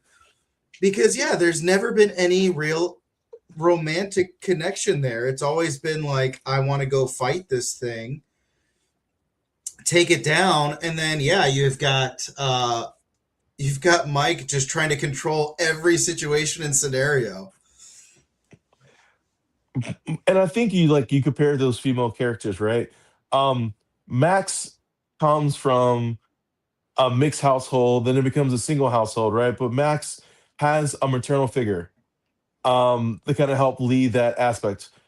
11 doesn't have a maternal figure. She has a paternal figure who is protective, who is harsh, who's worried about those things. And I think that's where like the masculine versus feminine energy kind of comes into play. And she is a masculine character who so happens to be a girl. So like she's not going to have those same characteristics that Max has. Max is a female character who's developing into a feminine character, who's developing into a woman, where 11 is a weapon. She's a female, but like even in the portrayal of her, like she is, competing against boys. She's the one who has to fight against the boys. She is bald for like a lot of the story, right? She doesn't necessarily get to have those like girly moments because she is a weapon, and that's how they develop her. So it makes sense to Mm-hmm. me that like when she has these moments where she's trying to connect with Mike, it doesn't quite click in the way that it does the other female characters because she's never been that. And so that makes it awkward. And I think that's that gap you see and when they hold each other Mm-hmm. and that awkwardness and that hug, right? Because he's trying to hug her and like in a way that, he only knows and he's probably seen with like his mom and he's seen with like Nancy. And she doesn't bend in a way that allows him to be a guy. And I think that like that makes it really uncomfortable for him is he doesn't know how to help her because she doesn't necessarily need his help in the way that he can. That makes sense. Okay, yeah, and see, this is why like I love you always bring fresh and different perspectives, and it's like, well, yeah, I didn't think about it from that standpoint, and like it's interesting too, like as we talk about 11, she is designed to be a weapon. She's designed to be a tool utilized by this entity. And as soon as you talked about that, I couldn't help but think about us from the military standpoint of like, no matter where I go now in life, I have the mentality that was, hammered into me. And I see things from a very different lens. And there's a lot of people around me who are like, oh, well, this. And I'm like, yeah, no, sorry. The mentality I have now is not changing. It's very much what I was trained to align with. And so Right. that makes sense from Eleven's perspective. This is what you are. No matter where you go or what you do, you will not get away from this from now on. You are this weapon. So this is where I also struggle with Will's character, right? Because you have the female lead in 11, who's a very masculine female character, right? Who has the interests of Mike, who is a male character who is looking to progress, right? And like and so like you have Will, who is Mike's best friend, and Will is a feminine like a male character that has feminine traits. And so there's opportunity for like, or not opportunity, there's like moments where Mike is like, what are you doing? Because Will is looking for Mike to kind of have like that softer approach. And he's like, he treats him like a bro. And I think of like Will and his background is that he has a single mom. So like he has a maternal, he has like the protection and the love and different nature. And his brother ends up, identifying that he needs a different set of like not standards, but like a different layer of protection. So like Will becomes soft, not in a way that's like bad that he can't fight, but like he is a loving, soft, feminine character who, when he interacts with Mike, Mike is like, he wants to dap him up. He wants to treat him like a bro. And it's almost like Will wants to melt in his arms. Will wants to be like held in a way or talked to in a way because that's what he's used to. And I think that's what makes the three of them funny, is because like he wants to do those things with 11. He does not want to do those things with Will. Will doesn't understand that like that's not going to go further, right?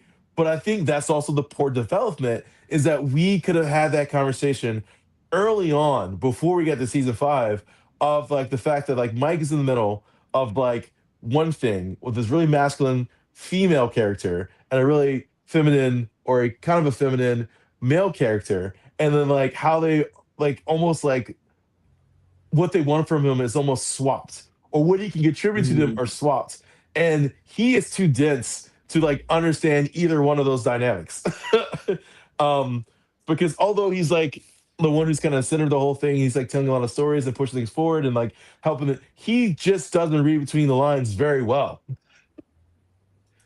um and Which I is think that's also why. my trait. I do not read between lines very well at all. I'm just like, bro, I need black and white, my dude. Like, just tell it straight up or don't tell it at all. Yeah. No, I love black and white, right? Yeah. Um I think we talked about this before. Like, would you be lawfully good in the grand scheme of things? Like, you're talking about character development, it's like, especially like role playing. Like sometimes I feel like you're either like lawfully neutral or like lawfully good. In like your perspective of a lot of things. So in real life, I am lawfully good for the most part. In playing D&D, I am normally chaotic good, or at least what some people perceive as chaotic good or chaotic evil. And the reason I was labeled with that is because I was playing with a lot of people who wanted to just talk about what to do and not do anything. Like there was Mhm. one time where we talked, or the table talked, for over 20 minutes on what they should do. So I may have done something to move us along. And then on another occasion, we spent 40 minutes talking about we should try to cast a spell on this character who already told us he's willing to help us. And they're like, well, we should still cast a spell on him. He told us he's going to help us. Why are we taking 40 minutes to discuss casting a spell on him to get him to help us when he said he would just help us? I was so frustrated. I hated it. I hated playing with these people. So I would do certain things to force them to respond. And so they're like, you're chaotic evil. I'm like, no, you guys are just scared shitless.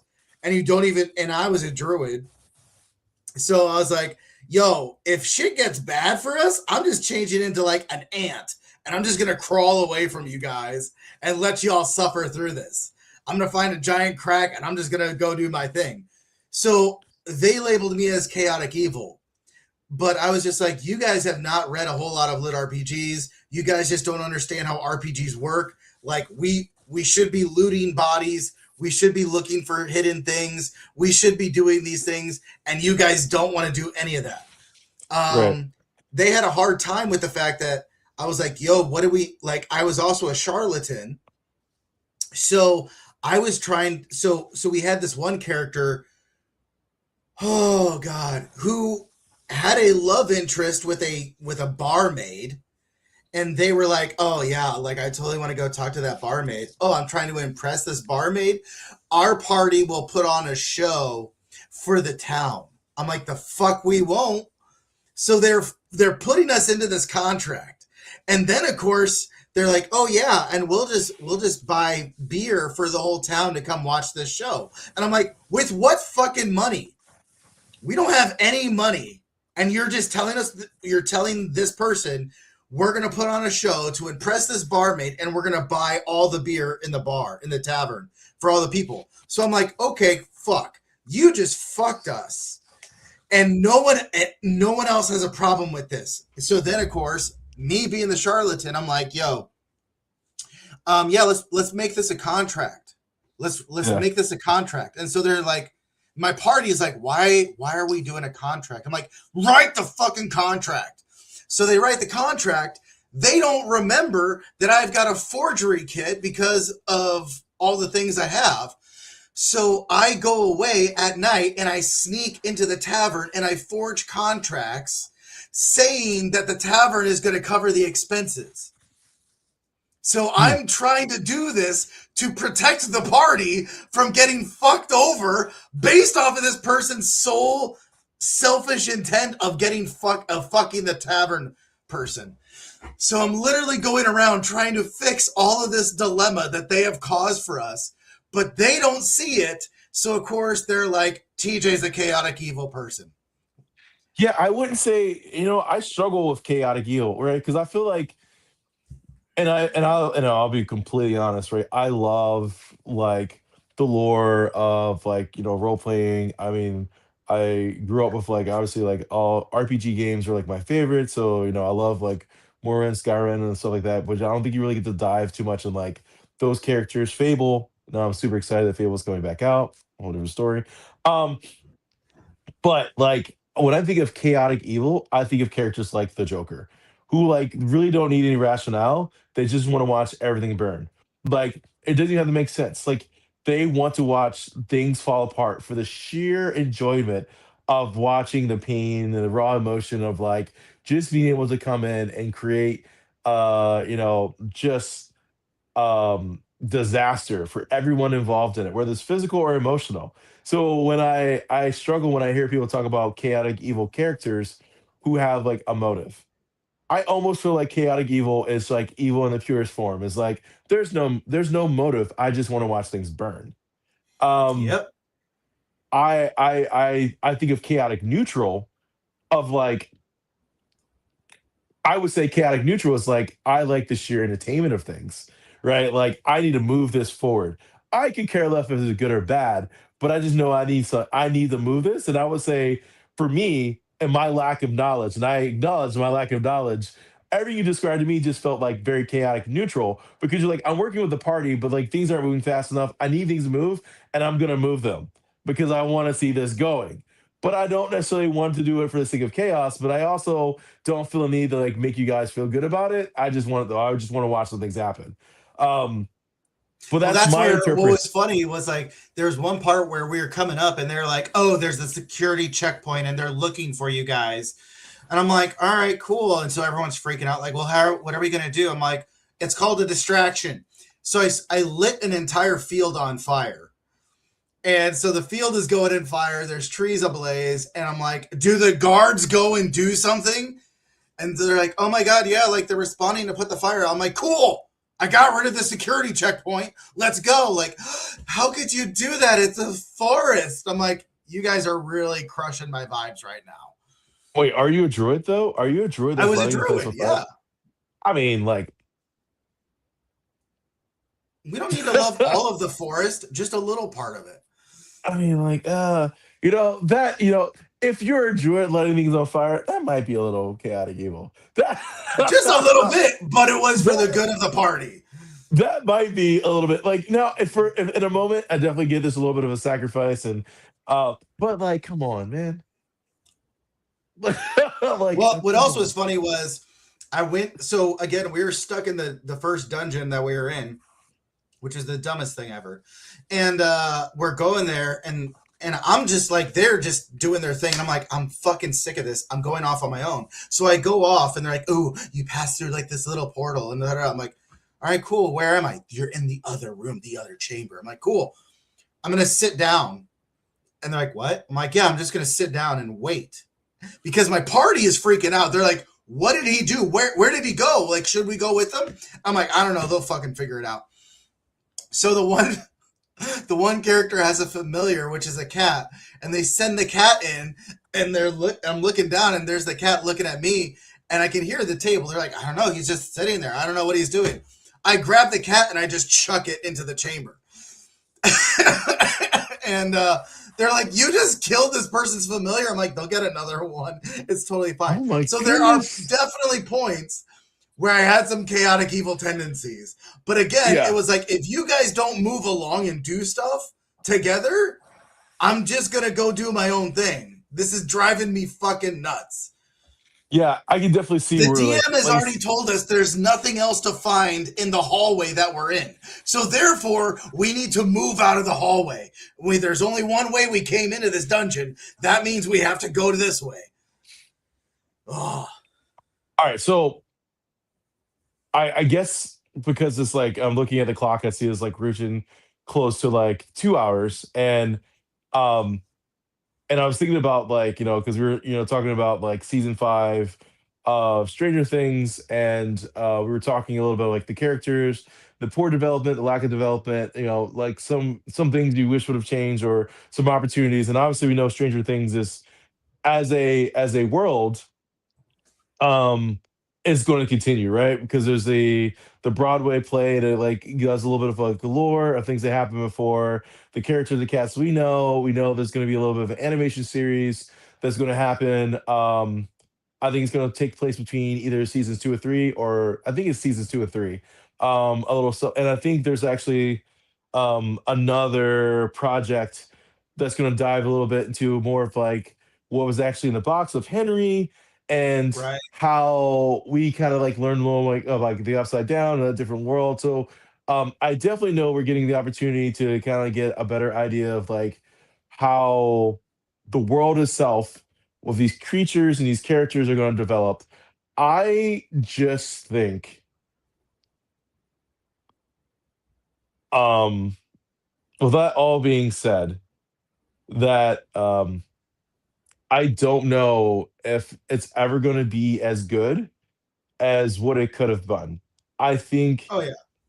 between like the writer's strike, I think between the weirdness of Netflix and how they greenlight shows, I think um, anything with kids, if you don't get the green light for like, with children like star actors, I think those things also start to impact the story. And I think, a great example of that is like Harry Potter, where we watch all those kids really age out of those characters, but they had a really aggressive schedule, and they still could not really beat that. And I think we probably will see something very similar with Percy Jackson and Disney and those characters that they develop, especially to try to stay true to those book series and try to hit those sub stories. I think we're probably going to see a lot of like one or two seasons of a story. And I don't think we're ever going to see necessarily like like an all cast like this as large as it was in this aspect, because I think it was just too many moving pieces that kind of took away from what the writers really wanted. um I think the difference between Disney and Netflix, and I think you actually hit on a very important point. Netflix, I think, is very much like the traditional publishing industry, where it's like we're trying to look for the home run and we're going to maximize the home run, and then we get rid of it. And the reason I say that is like you have series like Marco Polo that was incredible, and it was so well done, following the story of Genghis Khan and everything. Incredible series, only 2 episodes. Netflix is like, cut it. We don't want to spend money on it. And so I think they just they put things out there without very little guidance, waiting to see what hits, and then it's like, okay, maximize on this, dude. This, go. And they're very much rushing, trying to hit the trend of whatever's popular. Whereas Disney is like, no, we're gonna take our time. We're gonna develop this story the way it needs to be, knowing that we're gonna put out a good product and people are gonna love it because it's a good product. And I think it's two completely opposite approaches. Yeah, I definitely think Disney is really particular with their branding. And I think because Disney is such a big enterprise in general, between like their products, their marketing, their theme, parks, and like the fact that they own Marvel, they own just different other like intellectual properties, that they are able to be patient with those and let those stories develop. I still feel like Disney is the Walmart of storytelling. But I'm not going to go on that rant. I do agree with you that Disney is more patient in giving consumers what they want when it comes to the characters they love, and allowing those things to develop in a way that is fruitful. I think Netflix has struggled with that, and I think Netflix has killed off some really good ideas with a lack of patience. And I think, and I don't know a lot of the background of Arcane, but I think for me, Arcane is something that I would have loved watched develop with the particular characters they had. Um, because I loved how it started off, and I love the characters. I love like the designs. I love the backstories. I loved how it all entertained together. Um, but it felt very it didn't it felt one of those it felt like one of those moments where the artists, the creators were not given the liberty to like tell a story and give the characters the opportunity to develop in the way that we would have appreciated to like bring me in. And I say this because I'm not a diehard fan in a lot of these things. I'm a fair weather fan in a lot of these stuff. Like I say with Stranger Things, like I didn't stay true to this for multiple years. I watched it all in December. And so I don't necessarily have as much emotional connection to a lot of people, but I still think from an outside point of view, I'm like, man, you definitely didn't give that character love. Like it felt cheap, or it felt like you don't understand the property that you're working with. Like you don't understand your audience. Like you're missing these things. And I think it's something as simple as like a kiss. Like a kiss in a story can be everything from a yearning for an innocence to like a deep romance to promiscuous to mischievous to death, right? And I think Netflix misses those nuances when they step in as business partners to kind of help push stories. I don't think Disney does that to kind of highlight what you say, like the difference between the two. Hmm. Yeah. And again, it's a very different thing too, because like you said, I've probably watched Stranger Things at least two times, maybe each season throughout the years, boom, boom, boom. And I know there's a lot of other people who have probably rewatched it multiple times leading Mm. up to the seasons. And so they've spent probably a lot of time thinking about a lot of these characters and a lot of these dynamics. And that's a very different interpretation than someone who's just binged watched the whole series, but that's also where it gives a lot of different perspectives. Um, and so I know for time reasons, I won't go on to one of the other things, but I think what was funny is how what we talked about is Will is always trying to control everything. He is the storyteller. Mike. And oh, I'm sorry. Thank you, Mike. Yep. Thank you for the correction. Mike is always trying to control everything, tell the story. He is the DM. I did love the ending. I loved everything that happened in the ending, how it ended. Um, what I thought was, and I loved the transition from one family to the other, right? The generation of the generation. You see Holly and Derek and all of them coming together. But as soon as you talked about, you know, he's always trying to control shit, I was like, God damn it, Holly was the DM. The Wheelers cannot stop trying to control shit.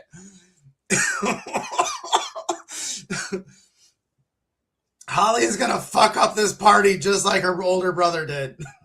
Yeah, but I love the transition, and I don't think like I didn't necessarily like look into them the same way as I looked at like the boys, because like all of them came in with a level of trauma that the boys didn't have when they were like getting into that, right?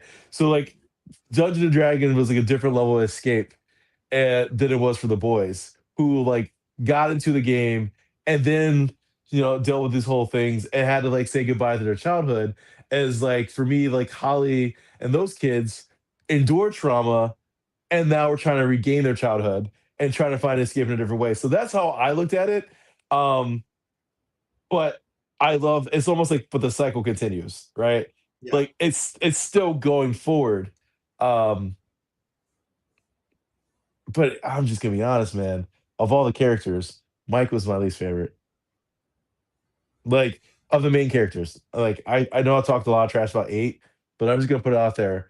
Mike was not done any justice. I think Mike could have been a phenomenal character. I just think that like what we saw in the beginning and what we saw in the end is what Mike should have been, and we lost that in the middle. I would agree with that. So that's my take on Yeah. the whole thing. I know if I watch these episodes again, I would have a different interpretation of these things. I'm happy I was able to watch so many seasons consecutively and so many episodes close so I can see like the continuity issues and some characteristic changes and some dynamics between the characters and the actors. Like I think that's something I get to appreciate as someone who came in late to the game, who got to watch things really closely. I probably didn't have the same emotional attachment, and I didn't give the leniency to the characters and to the writers and to the creators the same way I think the true fans did. Because I think you yearn for things and you give people that leniency and you give them the opportunity to fix those things. I came objectively and hesitantly to the table to watch all these things. I appreciate doing it, and I appreciate you continuously like encouraging me to watch it because I know you love the show, and I appreciate the show. I liked the idea of the show. I love the fan base. I love the world. I can't say that I loved the execution, Yep, I would but I agree love with the that. ending. But I love the ending. I will say that. That is probably my favorite thing about the show is like how they gave all the characters the opportunity to say goodbye in a way that was very realistic, very 80s, and very true to I think how they intended in the very beginning. Yep. And I love the fact like you have Steve and Nancy and them on the rooftop, and they kind of are like, "Yeah, man, we all went our separate ways, but there's never going to be anything like this." And I think that is so true of life, where not all of us make it to the end. Some of us get cut early in life, and some of us move on in life, and we grow apart. But those core moments that we share with people, and especially from an 80s culture, you and I are 80s and 90s babies. Like we grew up very similar to where that time frame of Stranger Things was, Yeah. and we know that the dopamine hits that we get from back in the day was when we were closely connected together, meeting at the parks, meeting at the ice skating rink or whatever. Like those moments of bonding together were where we got our dopamine hits. So to see that portrayed of like, man, I miss you guys, man, it sucks that we're all going our separate ways. I love that dynamic, and I thought that was really great. And it was very interesting how we got all closure sides, right? We got Mhm. Hopper and her. We've got the kids who are graduating and they played their final campaign mission and they went on, and then we had the older ones who had that closure. So yeah, if only they had put as much execution effort to the whole series and like at least season 4 and 5 the way they put to the ending, man, it could have been amazing. Yeah. Yeah. Absolutely. I agree with you. Yeah. No, I definitely appreciate you allowing I one, thank you for doing your homework. Uh, uh, I thought you were only gonna watch like 2 episodes, and I was like looking to do like I was prepared to like deep dive like 1 or 2 episodes. But I'm not gonna lie, I was like ready to like nerd out. I was like, all right, we're gonna talk about this and how this went forward and how this didn't make any sense. But I appreciate that you're able to watch like all of season 5 so we could just kind of like debrief that and what it lacked and what it did well. Um, I don't know. I don't think we'll see something that'll have the same cultural significance. Um, because Mm, I think what Stranger Things did well was make something that was very subculture and like Dungeons and Dragons and role playing games, um, that had his resurgence that we hadn't seen in a long time. And you talk about the dopamine hits and the things of the kid. I remember being gifted, a couple books as a kid, and my dad not knowing much about Dungeons and Dragons was like, it's the devil's game, and so we never really partake in that. And like, but I also do remember being exposed to like Magic the Gathering and like Warhammer 40K, and then Elder Scrolls and like Morrowind. And so like I just remember like these things kind of leading into like how I look at media now and like the books and the movies and the stuff I really enjoy. And so I enjoyed Stranger Things for having that nostalgia of connecting a younger generation to something that an older generation loved, but also making something that was very subculture mainstream again. or making it mainstream at all, because I don't think it ever was mainstream.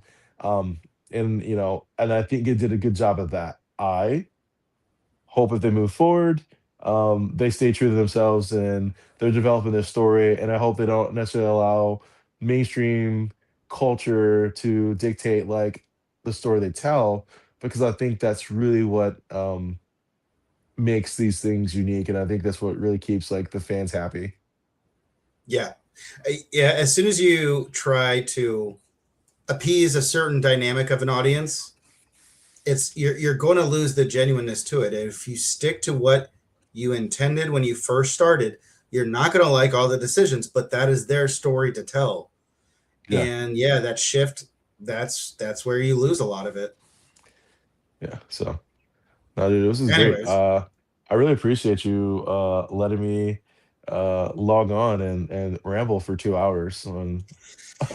heck yeah, dude. I was like, bro, I talk about like, oh yeah, man, I was talking to my best friend Efream. We were doing our weekend chat and everything else, and like no one knows who Efream is until now. It's like, yes, he's real, he exists. We've been talking for 2 hours, and this still seems like a very short conversation for us and what we're I used know. to. It's like I felt really bad because I'm just like, when you first mentioned like logging on, to have this conversation on stream, and I was like, oh my goodness, do I need to like have talking points? I was like, maybe I should have like some cue cards so we don't get off topic too much. I'm like, no, no, we could just talk about the wall for 2 hours and have like all these talking points and all these guidelines and all these different conclusions and counterpoints. And I was like, no, This that'd be is fun. literally us every weekend. So now we're It just really letting the is. world hang out if they want to. But yeah, Yes. every weekend this is our talks and how we talk and how it rambles on for hours. Yes. And like tying in different stories, different lore, different backgrounds, different entities, like real world fantasy. Absolutely. That's like this is completely organic. It's just that the camera's on and I'm not eating food while I'm talking to him for the first time. Um Speaking of which, what is this next series that we're going to work on now? I don't know. I'll let you tell me what is the next thing I should dive in. Whatever it is, I'm gonna geek out. I'm gonna give you like my weird point of view on it. But I feel like you did a great job with like Stranger Things. I'll let you point me in the next direction. Oh man, we're probably going to have to watch like some cooking show then. Oh yeah. Man, honestly, I wish we hadn't watched Umbrella Academy already because that would have been a great series. I mean, I don't know, man. Like a revisiting of Umbrella Academy now, especially like now that it's like been removed a little bit of like what happened with like the actors, what happened with like some of the characters, like the political chargedness of like the one character versus the comic and like how that's going on and how it ended. I think it wouldn't be a bad thing. I just think it would have to be a comparative of like what happened in written versus what happened in live production, and then like a conversation of that, because I think um again, this is something that I think was fairly underground with a subculture that went mainstream. And I think because of the mainstream popularity, it completely changed what the story could have been. I'm actually shocked that Netflix kept it for that long. So there might be something we could dive into. I mean, we could do that. We could do Wednesday. I think I've only watched like half an episode of one on Wednesday, so I haven't watched that series. Yeah, we can do Wednesday. I We can don't figure it know. out. I'll let you know. All right, man. All right. Well, hey everyone. Thanks for hanging out with us. This is my best friend Efream. We talk every weekend. This is the first time he's ever been on the live stream, and we want to talk about Stranger Things because obviously he always gives me awesome perspectives, things I haven't thought about, and we're very passionate about nerding out on all things. So, yeah. I don't know, dude. I don't know when we'll have you on again, but we'll have to do this again for sure. Absolutely. Thank you so much for having me. And I have no problem nerding out with my camera on. I'll charge my phone this time. Actually, next time I'll prepare and just be in my office. Uh, I'll use a yeah, I'll use a computer instead of my cell phone. That way, people are suffering through the shaky cam. That's awesome. And as my good buddy Nick says, nerds rule. Heck yeah, man. So, all right, guys. Well, thanks for hanging out with us. You guys have a great weekend. We'll talk to you later.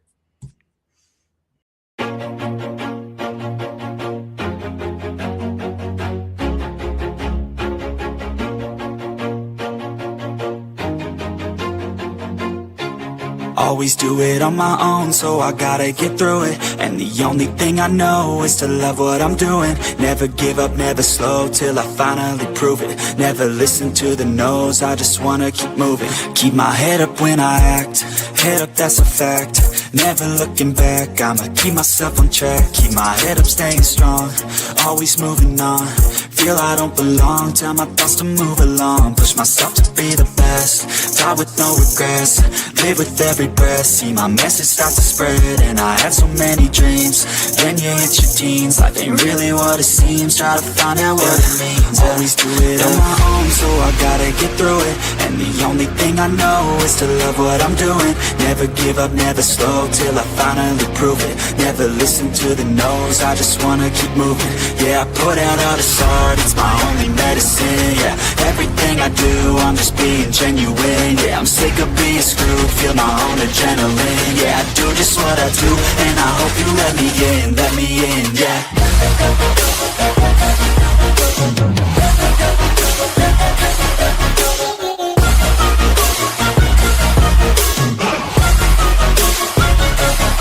I'm grateful, oh yeah, able, oh yeah, I'm stable, oh yeah, no label, oh yeah, you know me, I have only a path, I'm lonely, but damn, I'm going to I don't want no fake love, I want the real stuff. Everybody listen up, cause I'll only say it once. I'm gonna show you all the path, if you want it bad. I'm gonna show you where it's at, yeah, how you can get it back. Yeah, cause I ain't never done, I'll be number one.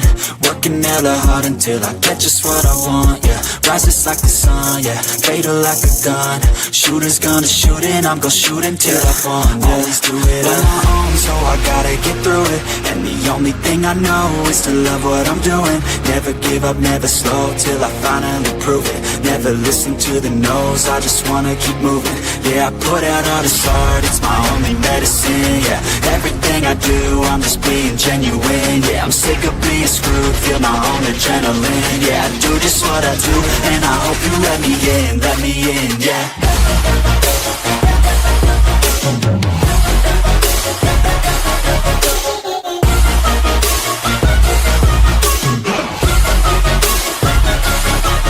Grateful, oh yeah, able, oh yeah, I'm stable, oh yeah, no label, oh yeah, you know me, I have only a path, I'm lonely,